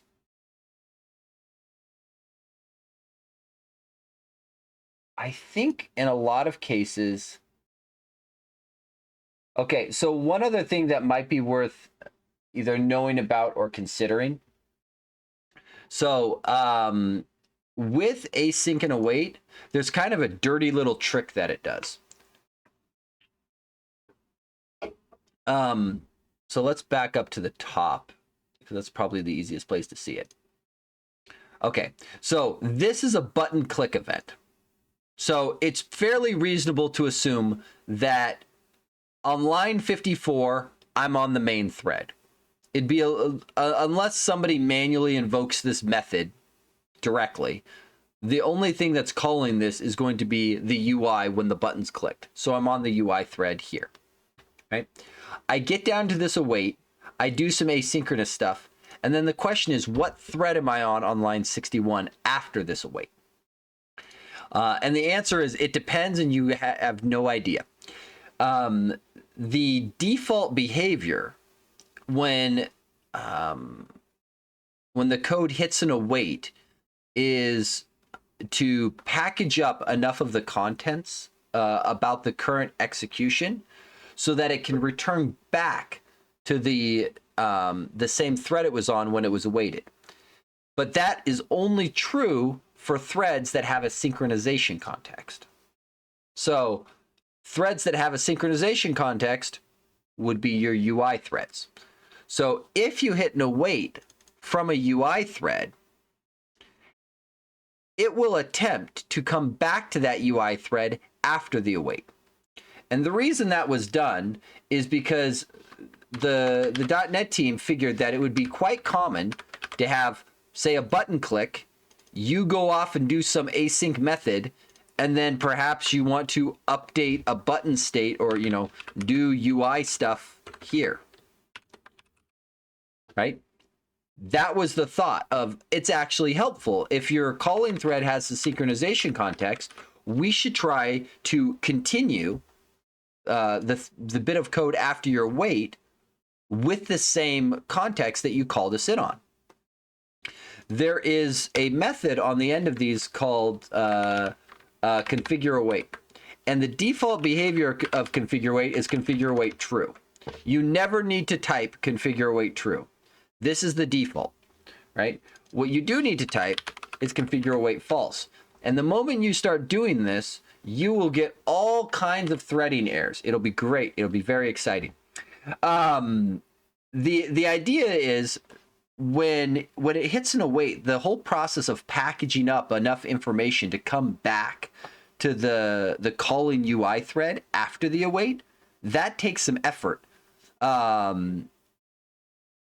These have issues with cost thread failures. Then this will be very important. The cost of actually doing that, coming back to the UI thread, is not free, and in a lot of cases is not cheap either. And if you're already going to the effort inside of your methods to make sure that you are appropriately dispatching back to the main thread when needed, you actually can tell the asynchronous code, hey, don't worry about coming back to the UI thread. I'm going to take care of switching to the UI thread when I touch the UI elements. Please don't try and help me. That's bad. Knock it off. Right? So the idea being that if you do a configure await false, everything after your await, it'll say, oh, okay, rather than having to go back to the calling thread, I'll just take whatever thread is available next, which is likely going to be a background thread from the thread pool. That's generally what you're going to get. Possibly always. I don't know that for a fact. So there are, if you turn up the .NET analyzers all the way to paranoid mode, you will get, yes, yeah. So that's a good point. Andrew comments that if you set configure await false, if you touch UI elements, you should make sure that all UI elements are wrapped in a pattern that looks like this, right? You should do this main thread checking if you start setting configure await false. But there's an analyzer that you can turn on that will flag every single one of your async calls and say, hey, you should be explicit and always type configure await on the end of every single asynchronous method that you call. This is a bloody annoying analyzer, because typing this whole thing on every single call that you await, that's a lot of extra work, right? However, configure await false comes with a performance gain in that you don't have to wait to marshal back to a UI thread. The other thing that's important to note, configure await false doesn't guarantee that you're on a background thread on line 62. This is the one that always trips people up, is they think configure await means that they're guaranteed to be on a background thread after a configure await false. That is not true at all. If this task is already in a completed state, that optimization I mentioned earlier, where if you await a task that's already completed, the TPL is optimized to just continue on synchronously. If this method, for whatever reason, returned task completed task, this configure await wouldn't even matter. The pre-optimization would happen and we wouldn't deal with any of the other stuff. And it would continue on to 62 on whatever the calling thread was. So you would be on the UI thread down here. So configure await false doesn't guarantee that you come in on a background thread after the fact. Similarly, configure await true doesn't guarantee that you are on the UI thread on 62 either, right? So even though this is the default, need a task.yield guarantee. That task.yield is one option. You're jumping ahead, Justin Bieber. I appreciate it. But so now line 63, the way you could get line 63 to not be the UI thread is if you had some code that looked like this. And I'm just going to do null event args.empty, right? Because we aren't using those values. Because configure await true, and again, this is the default, so you never need to type this yourself. This just says attempt to go back to the calling thread if it has a synchronization context. But if the calling thread doesn't have a synchronization context, hypothetically because it was done from a background thread, this configure await true doesn't guarantee that you're going back to your calling thread, because the calling thread in this case won't have a synchronization context, so it'll get picked up by any old random background thread.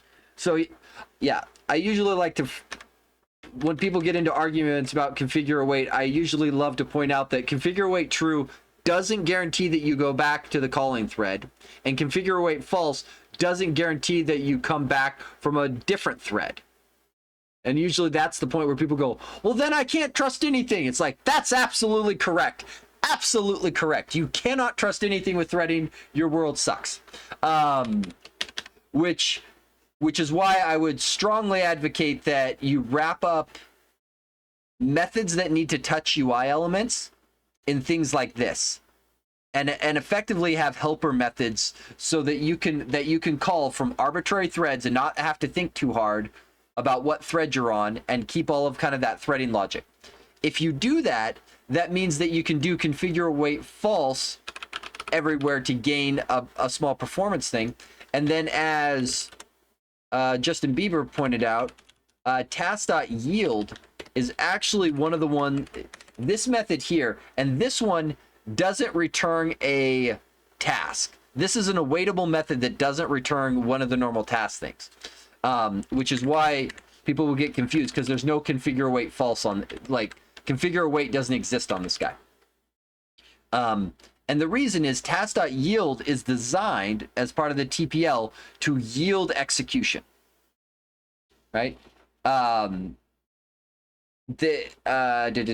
So let's jump to its docs, right? So creates an awaitable that asynchronously yields back to the current context when awaited. So as soon as you await it, what that means is the calling thread gets to continue on as though it were a real asynchronous method. Because when you invoke an asynchronous method, right, even though this method is declared async, everything before the await is still executed synchronously, right? Even if a method is declared async, everything before the first await is always executed synchronously. Sometimes that's not what you want. Sometimes it's like, wait, I have an asynchronous method. You know, maybe this synchronous work is kind of expensive. I would prefer that not to be executed synchronously. I want the behavior of the await to occur right away. Oftentimes, that's why you will find and generally it's at the beginning of a method, right? You'll see something like await task.yield at the beginning of a method. And the whole point of this is so that now you get the benefit of the asynchronous nature of a method. You can have your button click occur and basically exit almost immediately, right? This thing occurs, it awaits the task.yield, execution goes back to the UI thread. The UI thread is now free to start doing stuff, and now all of this stuff starts running, right? And now you're also likely on a background thread at this point. So now, in addition to 64 and down being on a background thread, 58 all the way through is now on a background thread.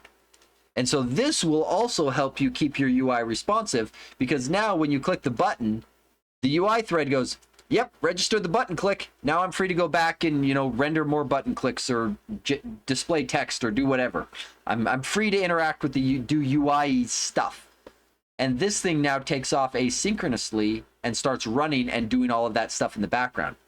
The other thing that doing something like this will do to you is this will then expose yet another bug, because users have a tendency to monkey click really quickly.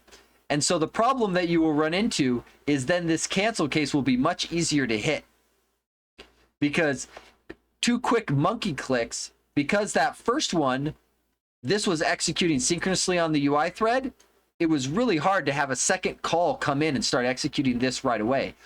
But now if all of this is executed on a background thread, two rapid monkey clicks could trigger that same execution on two background threads, right? By virtue of how we've set this up with the cancellation source, only one of them is going to make it into here without a canceled token, right? So that'll eliminate the monkey click fairly quickly.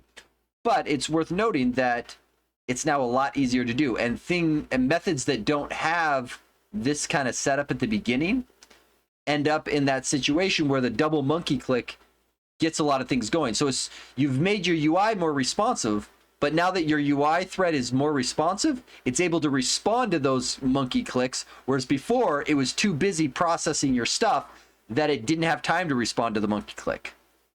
So making the UI thread more responsive can also bite you, because now it's free to go and do things that you weren't expecting. So this is the joy of multi-threading. And I think web developers have it a little too easy, because async void in like an ASP.NET Core project, you never do. I don't know if I've ever seen an example where async void was the right answer in a web project. People who build apps, this is somewhat commonplace for us, and we have to deal with these extra cases, and we get more complicated threading things out of it. Sometimes I think people think, oh, app development's so much easier. It's like, really? We actually have to deal with users monkey clicking. You play in JavaScript where there's only one thread to begin with. Yeah. So, yes. Insert all of the flame wars between thick client and web client people here. But so something worth keeping in mind, that something like this will help make your app significantly more responsive, but will come with the case of you may start to run into bugs where, because it's easier to have more threads going now, because the UI thread's not doing that work, making your app more responsive, you have more threads at play touching that data. And that's where moving away from having these statics, and instead of these statics having individual passing the data around as parameters and return types, will then save you on having to deal with, oh no, there's too many threads touching the same static dictionary. So something to that effect, I think would go a long way. Let me look. Was there parser? I didn't look at the update check. I don't know if this matters. Oh, that's cool. You're just querying GitHub to pull the latest version. Nice. I will say I've been working on my Skirade project a little bit, which uses Cloud Squirrel, because it very much bothers me that this type of update logic isn't easily built in the box. It's really annoying. Like, it is hard for an indie app developer to do the full update app lifecycle. It's really a pain. And I get it. Some of it's hard because people want all apps signed and that kind of thing, and then you need signing certificates and yada yada yada. Like, I get it, but it's like, ugh. I want a turnkey solution that is as easy or easier than click once.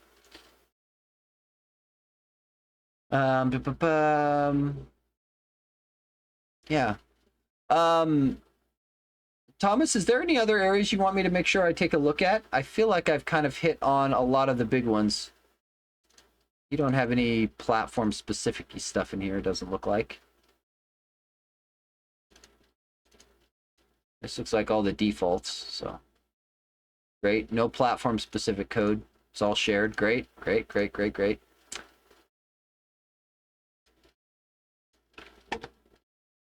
think that probably covers everything in here that I see for now. If you're interested, after making some of the changes, let me know. I'd happily take another look at it. It's one of those, sometimes it's hard to see other problems while there's other problems in the way. I remember a story when I was at university. The professor told us where he was pairing with a colleague, and his colleague's like, so I've got this problem, and my professor's like, well, I see this bug here, let's fix that. He's like, no, that's unrelated, I know what to do there, but there's this other problem. He's like, no, let's fix the bug we can see first, and then we'll deal with what's left. And by fixing the bug that they could see, the other bug disappeared. It's like, so sometimes it's easy to fix the stuff you know and then circle back to it.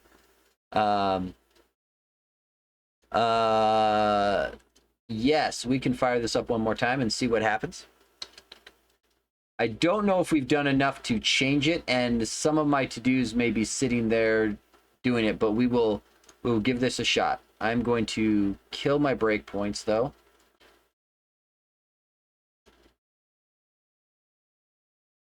Okay. Let me relaunch that because I got some weird behavior. Oh, right? You don't want that. I was like, why is it popping up a folder picker on top of my window immediately? Sorry, it was making it hard to move. So that fires up, and then of course it launches on the wrong monitor. Okay, so let's go here. So we're gonna do the connect thing. Great, import JSON.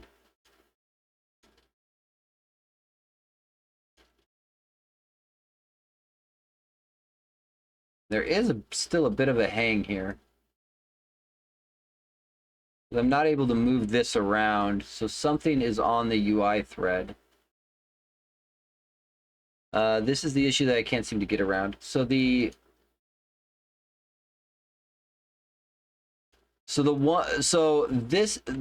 thing I would be looking for here.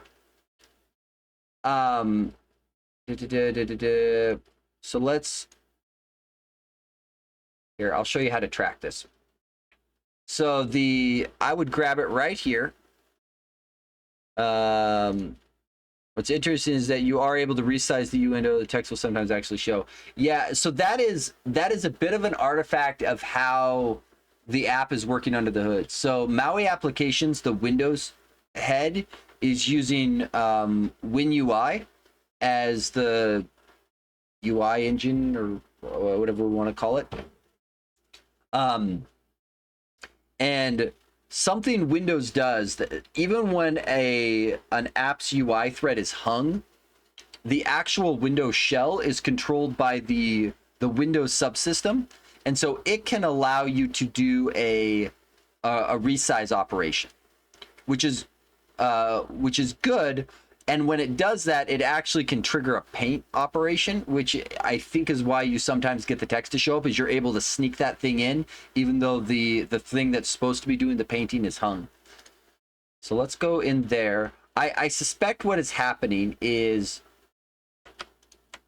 one of these guys in here is likely flipping it back to the UI thread. But let's chase this real quick, and I'll show you how to track. Go there, go there, go there. Okay, so we get here. So underneath debug, windows, and threads. So the first thing that I notice immediately is I'm on the UI thread as soon as I get to this point. So I've gotten in here, and I am already on the UI thread. So I'm actually going to stop execution and restart, and I want to catch this at a few different points. So let's catch it here and here maybe.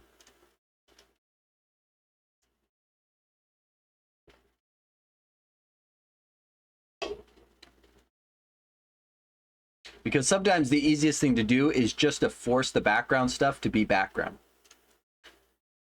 And we will... Okay, so here, UI thread. Here, UI thread. And we're already in. Oh, interesting. So there was a monkey click that got through there. Curious, are we seeing a cancellation exception?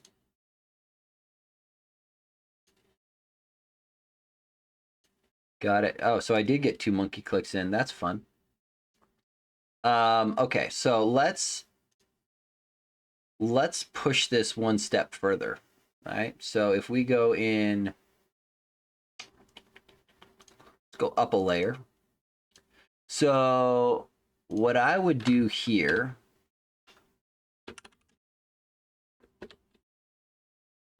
is I would explicitly push this, because this is the thing that we're saying is very much on background processing that we don't want to be hanging our UI. Right? I often try to be very explicit about what is going there. Now this is going to look a little weird because we're gonna cancel and cancel.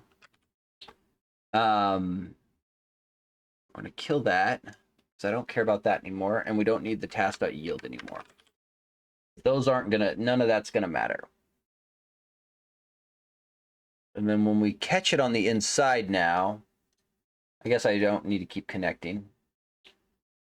This guy here. So you'll note now when I hit my breakpoint inside of import JSON folder, you'll note down here, I am no longer on my UI thread. I'm now down on worker thread, which is good.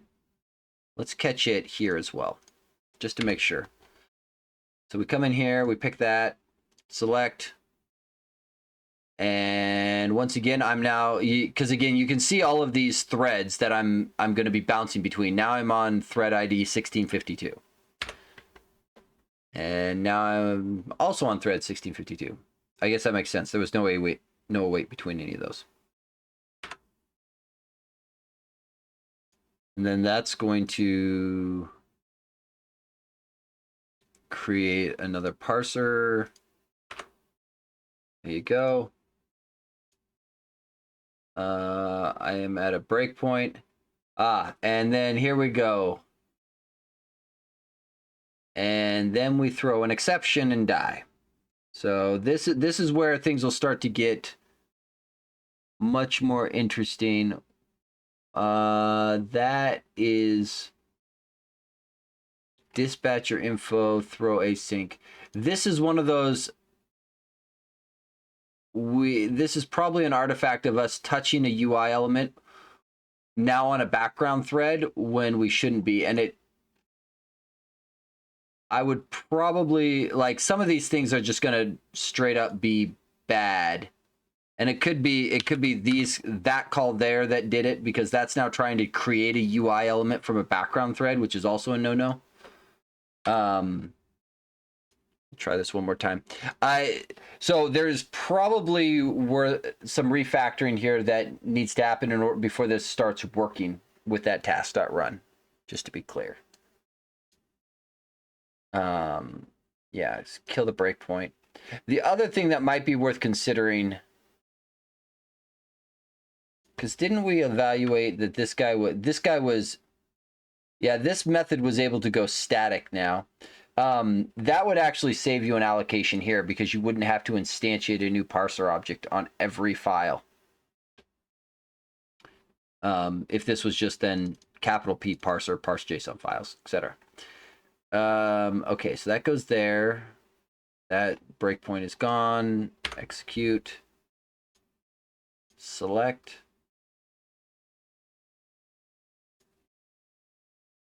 And then we blow up. And that's not helpful. I would probably say that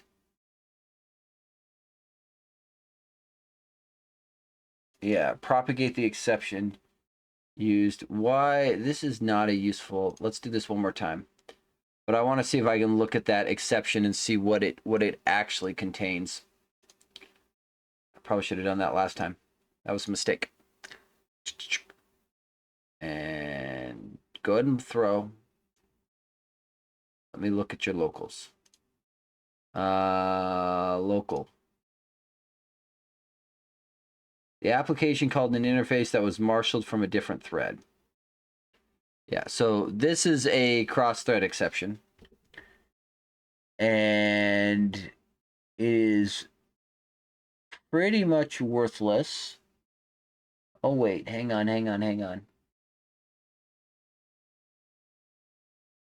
Let's see. Alert manager on alert requested. This is attempting to show the alert dialog. So this is probably coming from one of those catch blocks. It's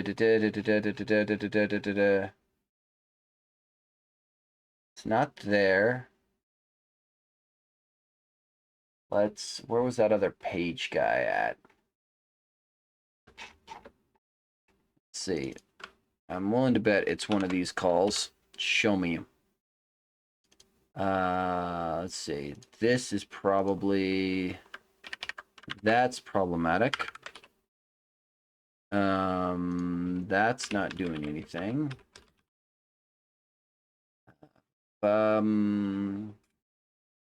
Show me those find. There's that one. Oh, this one.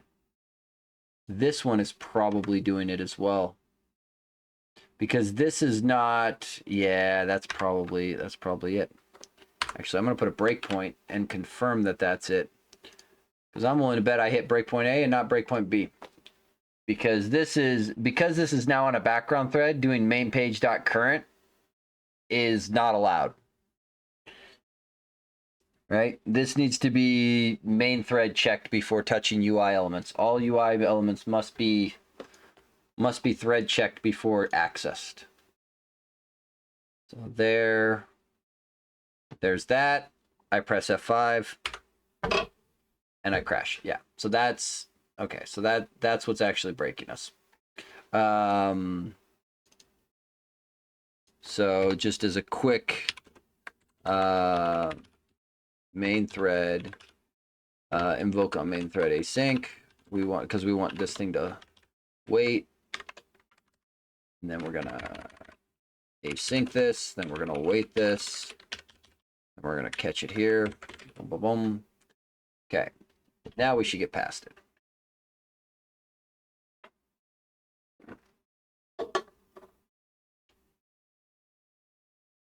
We come here, import JSON.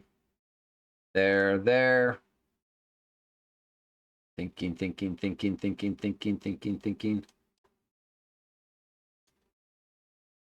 Still hung.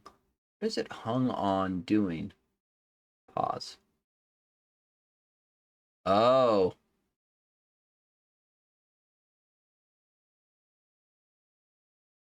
Interesting. So this is one of those things that may be maybe a bit problematic.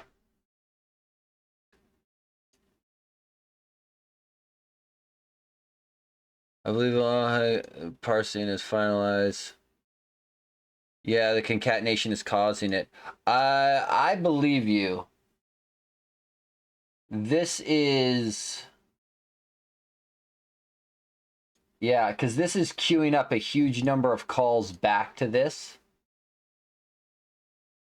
Let's just, hypothetically, if we get rid of this, how bad is? This is the other advantage of helper methods. Yeah, and so a list view model will definitely, if you go with the MVVM approach here, that will definitely help because it dodges the problem by virtue of it's no longer there.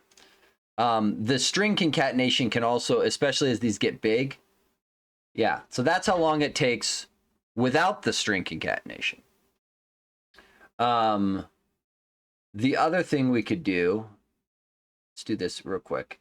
There's another trick here. So let's put this back.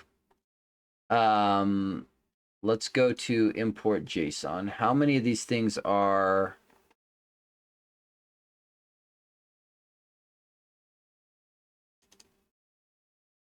Okay, we're gonna do all that. So let's go here because I don't want to change them all. Public static void push debug text. We're gonna actually do this maneuver, and we're gonna do a private read-only string builder. Debug output gets new, right? And then in this guy here, rather than doing this, if we do debug, what? Oh, this is static. Okay, static it is. Just as a proof of concept. Just as a proof of concept, right? And then down here, this becomes this, that goes away. This becomes debug output to string.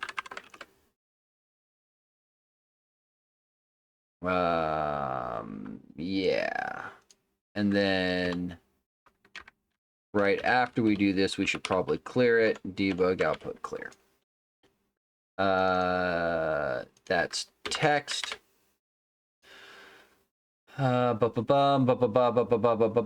I think this now also dodges the problem. It's not a great solution, but it's I think it'll probably do good enough to demonstrate the point. So main page, push debug text. What's your problem? What'd I do? Did I add in a bad using? No, don't. Why you add in using statements I don't need? Because the string builder itself is designed to be able to effectively append strings repeatedly in a very efficient way. The disadvantage, so this means that we aren't going to hit the update to the UI very often. Breakpoint, kill that. But our app stays responsive while it's going, and then it all shows up there. So rather than doing a bunch of string concatenation, hey, where'd it go? Hello? Did I just end home? I think you had a clear at the end. Oh, did I? Am I that dumb? All right, I see a task complete. Task must kill it. Thought I only cleared the string builder. Yeah, that clears the string builder. I'm confused. I'll run it again. Because this should append it to the output, the editor. This clears the string builder, but the toString call on a string builder basically takes all of the strings that it has been collecting this whole time and dumps out one big string. So in this case, and then that's what's slow, is the rendering of all of that text.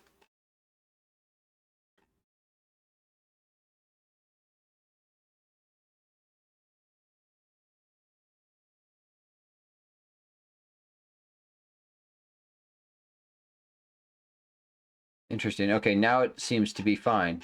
I don't know what that was. Huh. There is some weirdness in here as well. The other thing that a list box will get you is an editor control is not virtualized.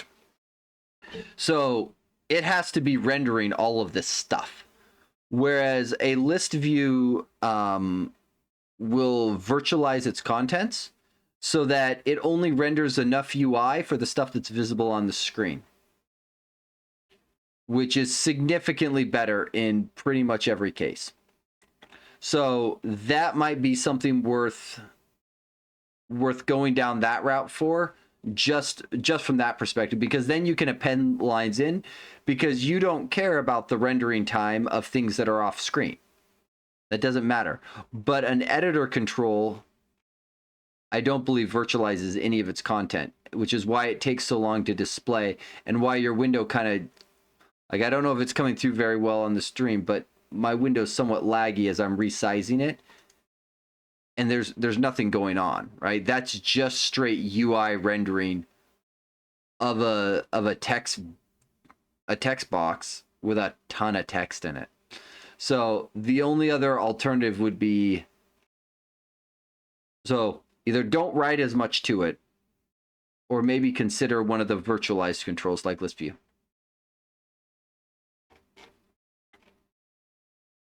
And that could be that's one of those areas that as soon as you start doing collections, it may be worth playing with the MVVM stuff just a little bit, because that is one area where the MVVM way of doing things, you get a lot of stuff for free. And it's, my opinion is it's actually easier than the code bind approach for dealing with collections. But so it may be worth doing a list view, grabbing an observable collection and slapping it in and seeing how it goes. But something like that, this is just as an example. So let me push this, because let's see, create branch, Code review. Some thoughts and ideas from, I'm typing behind my head again, from code review on stream. Hope this is helpful.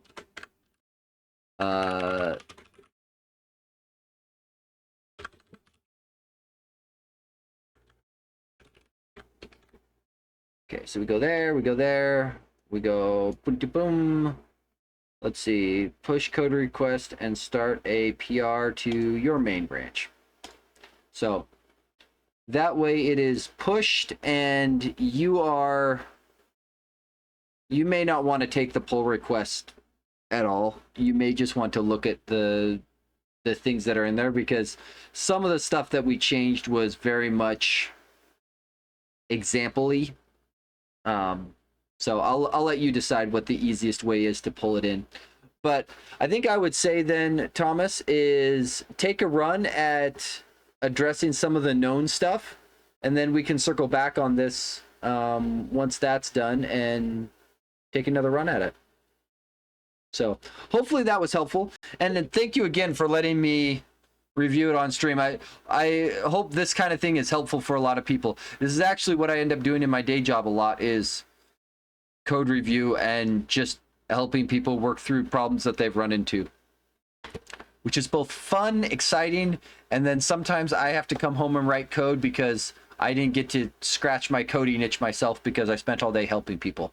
Which is not bad. It just means I'm slightly addicted to writing code, and I need to write code. So thank you, Justin Bieber. Hopefully that was fun for people to see.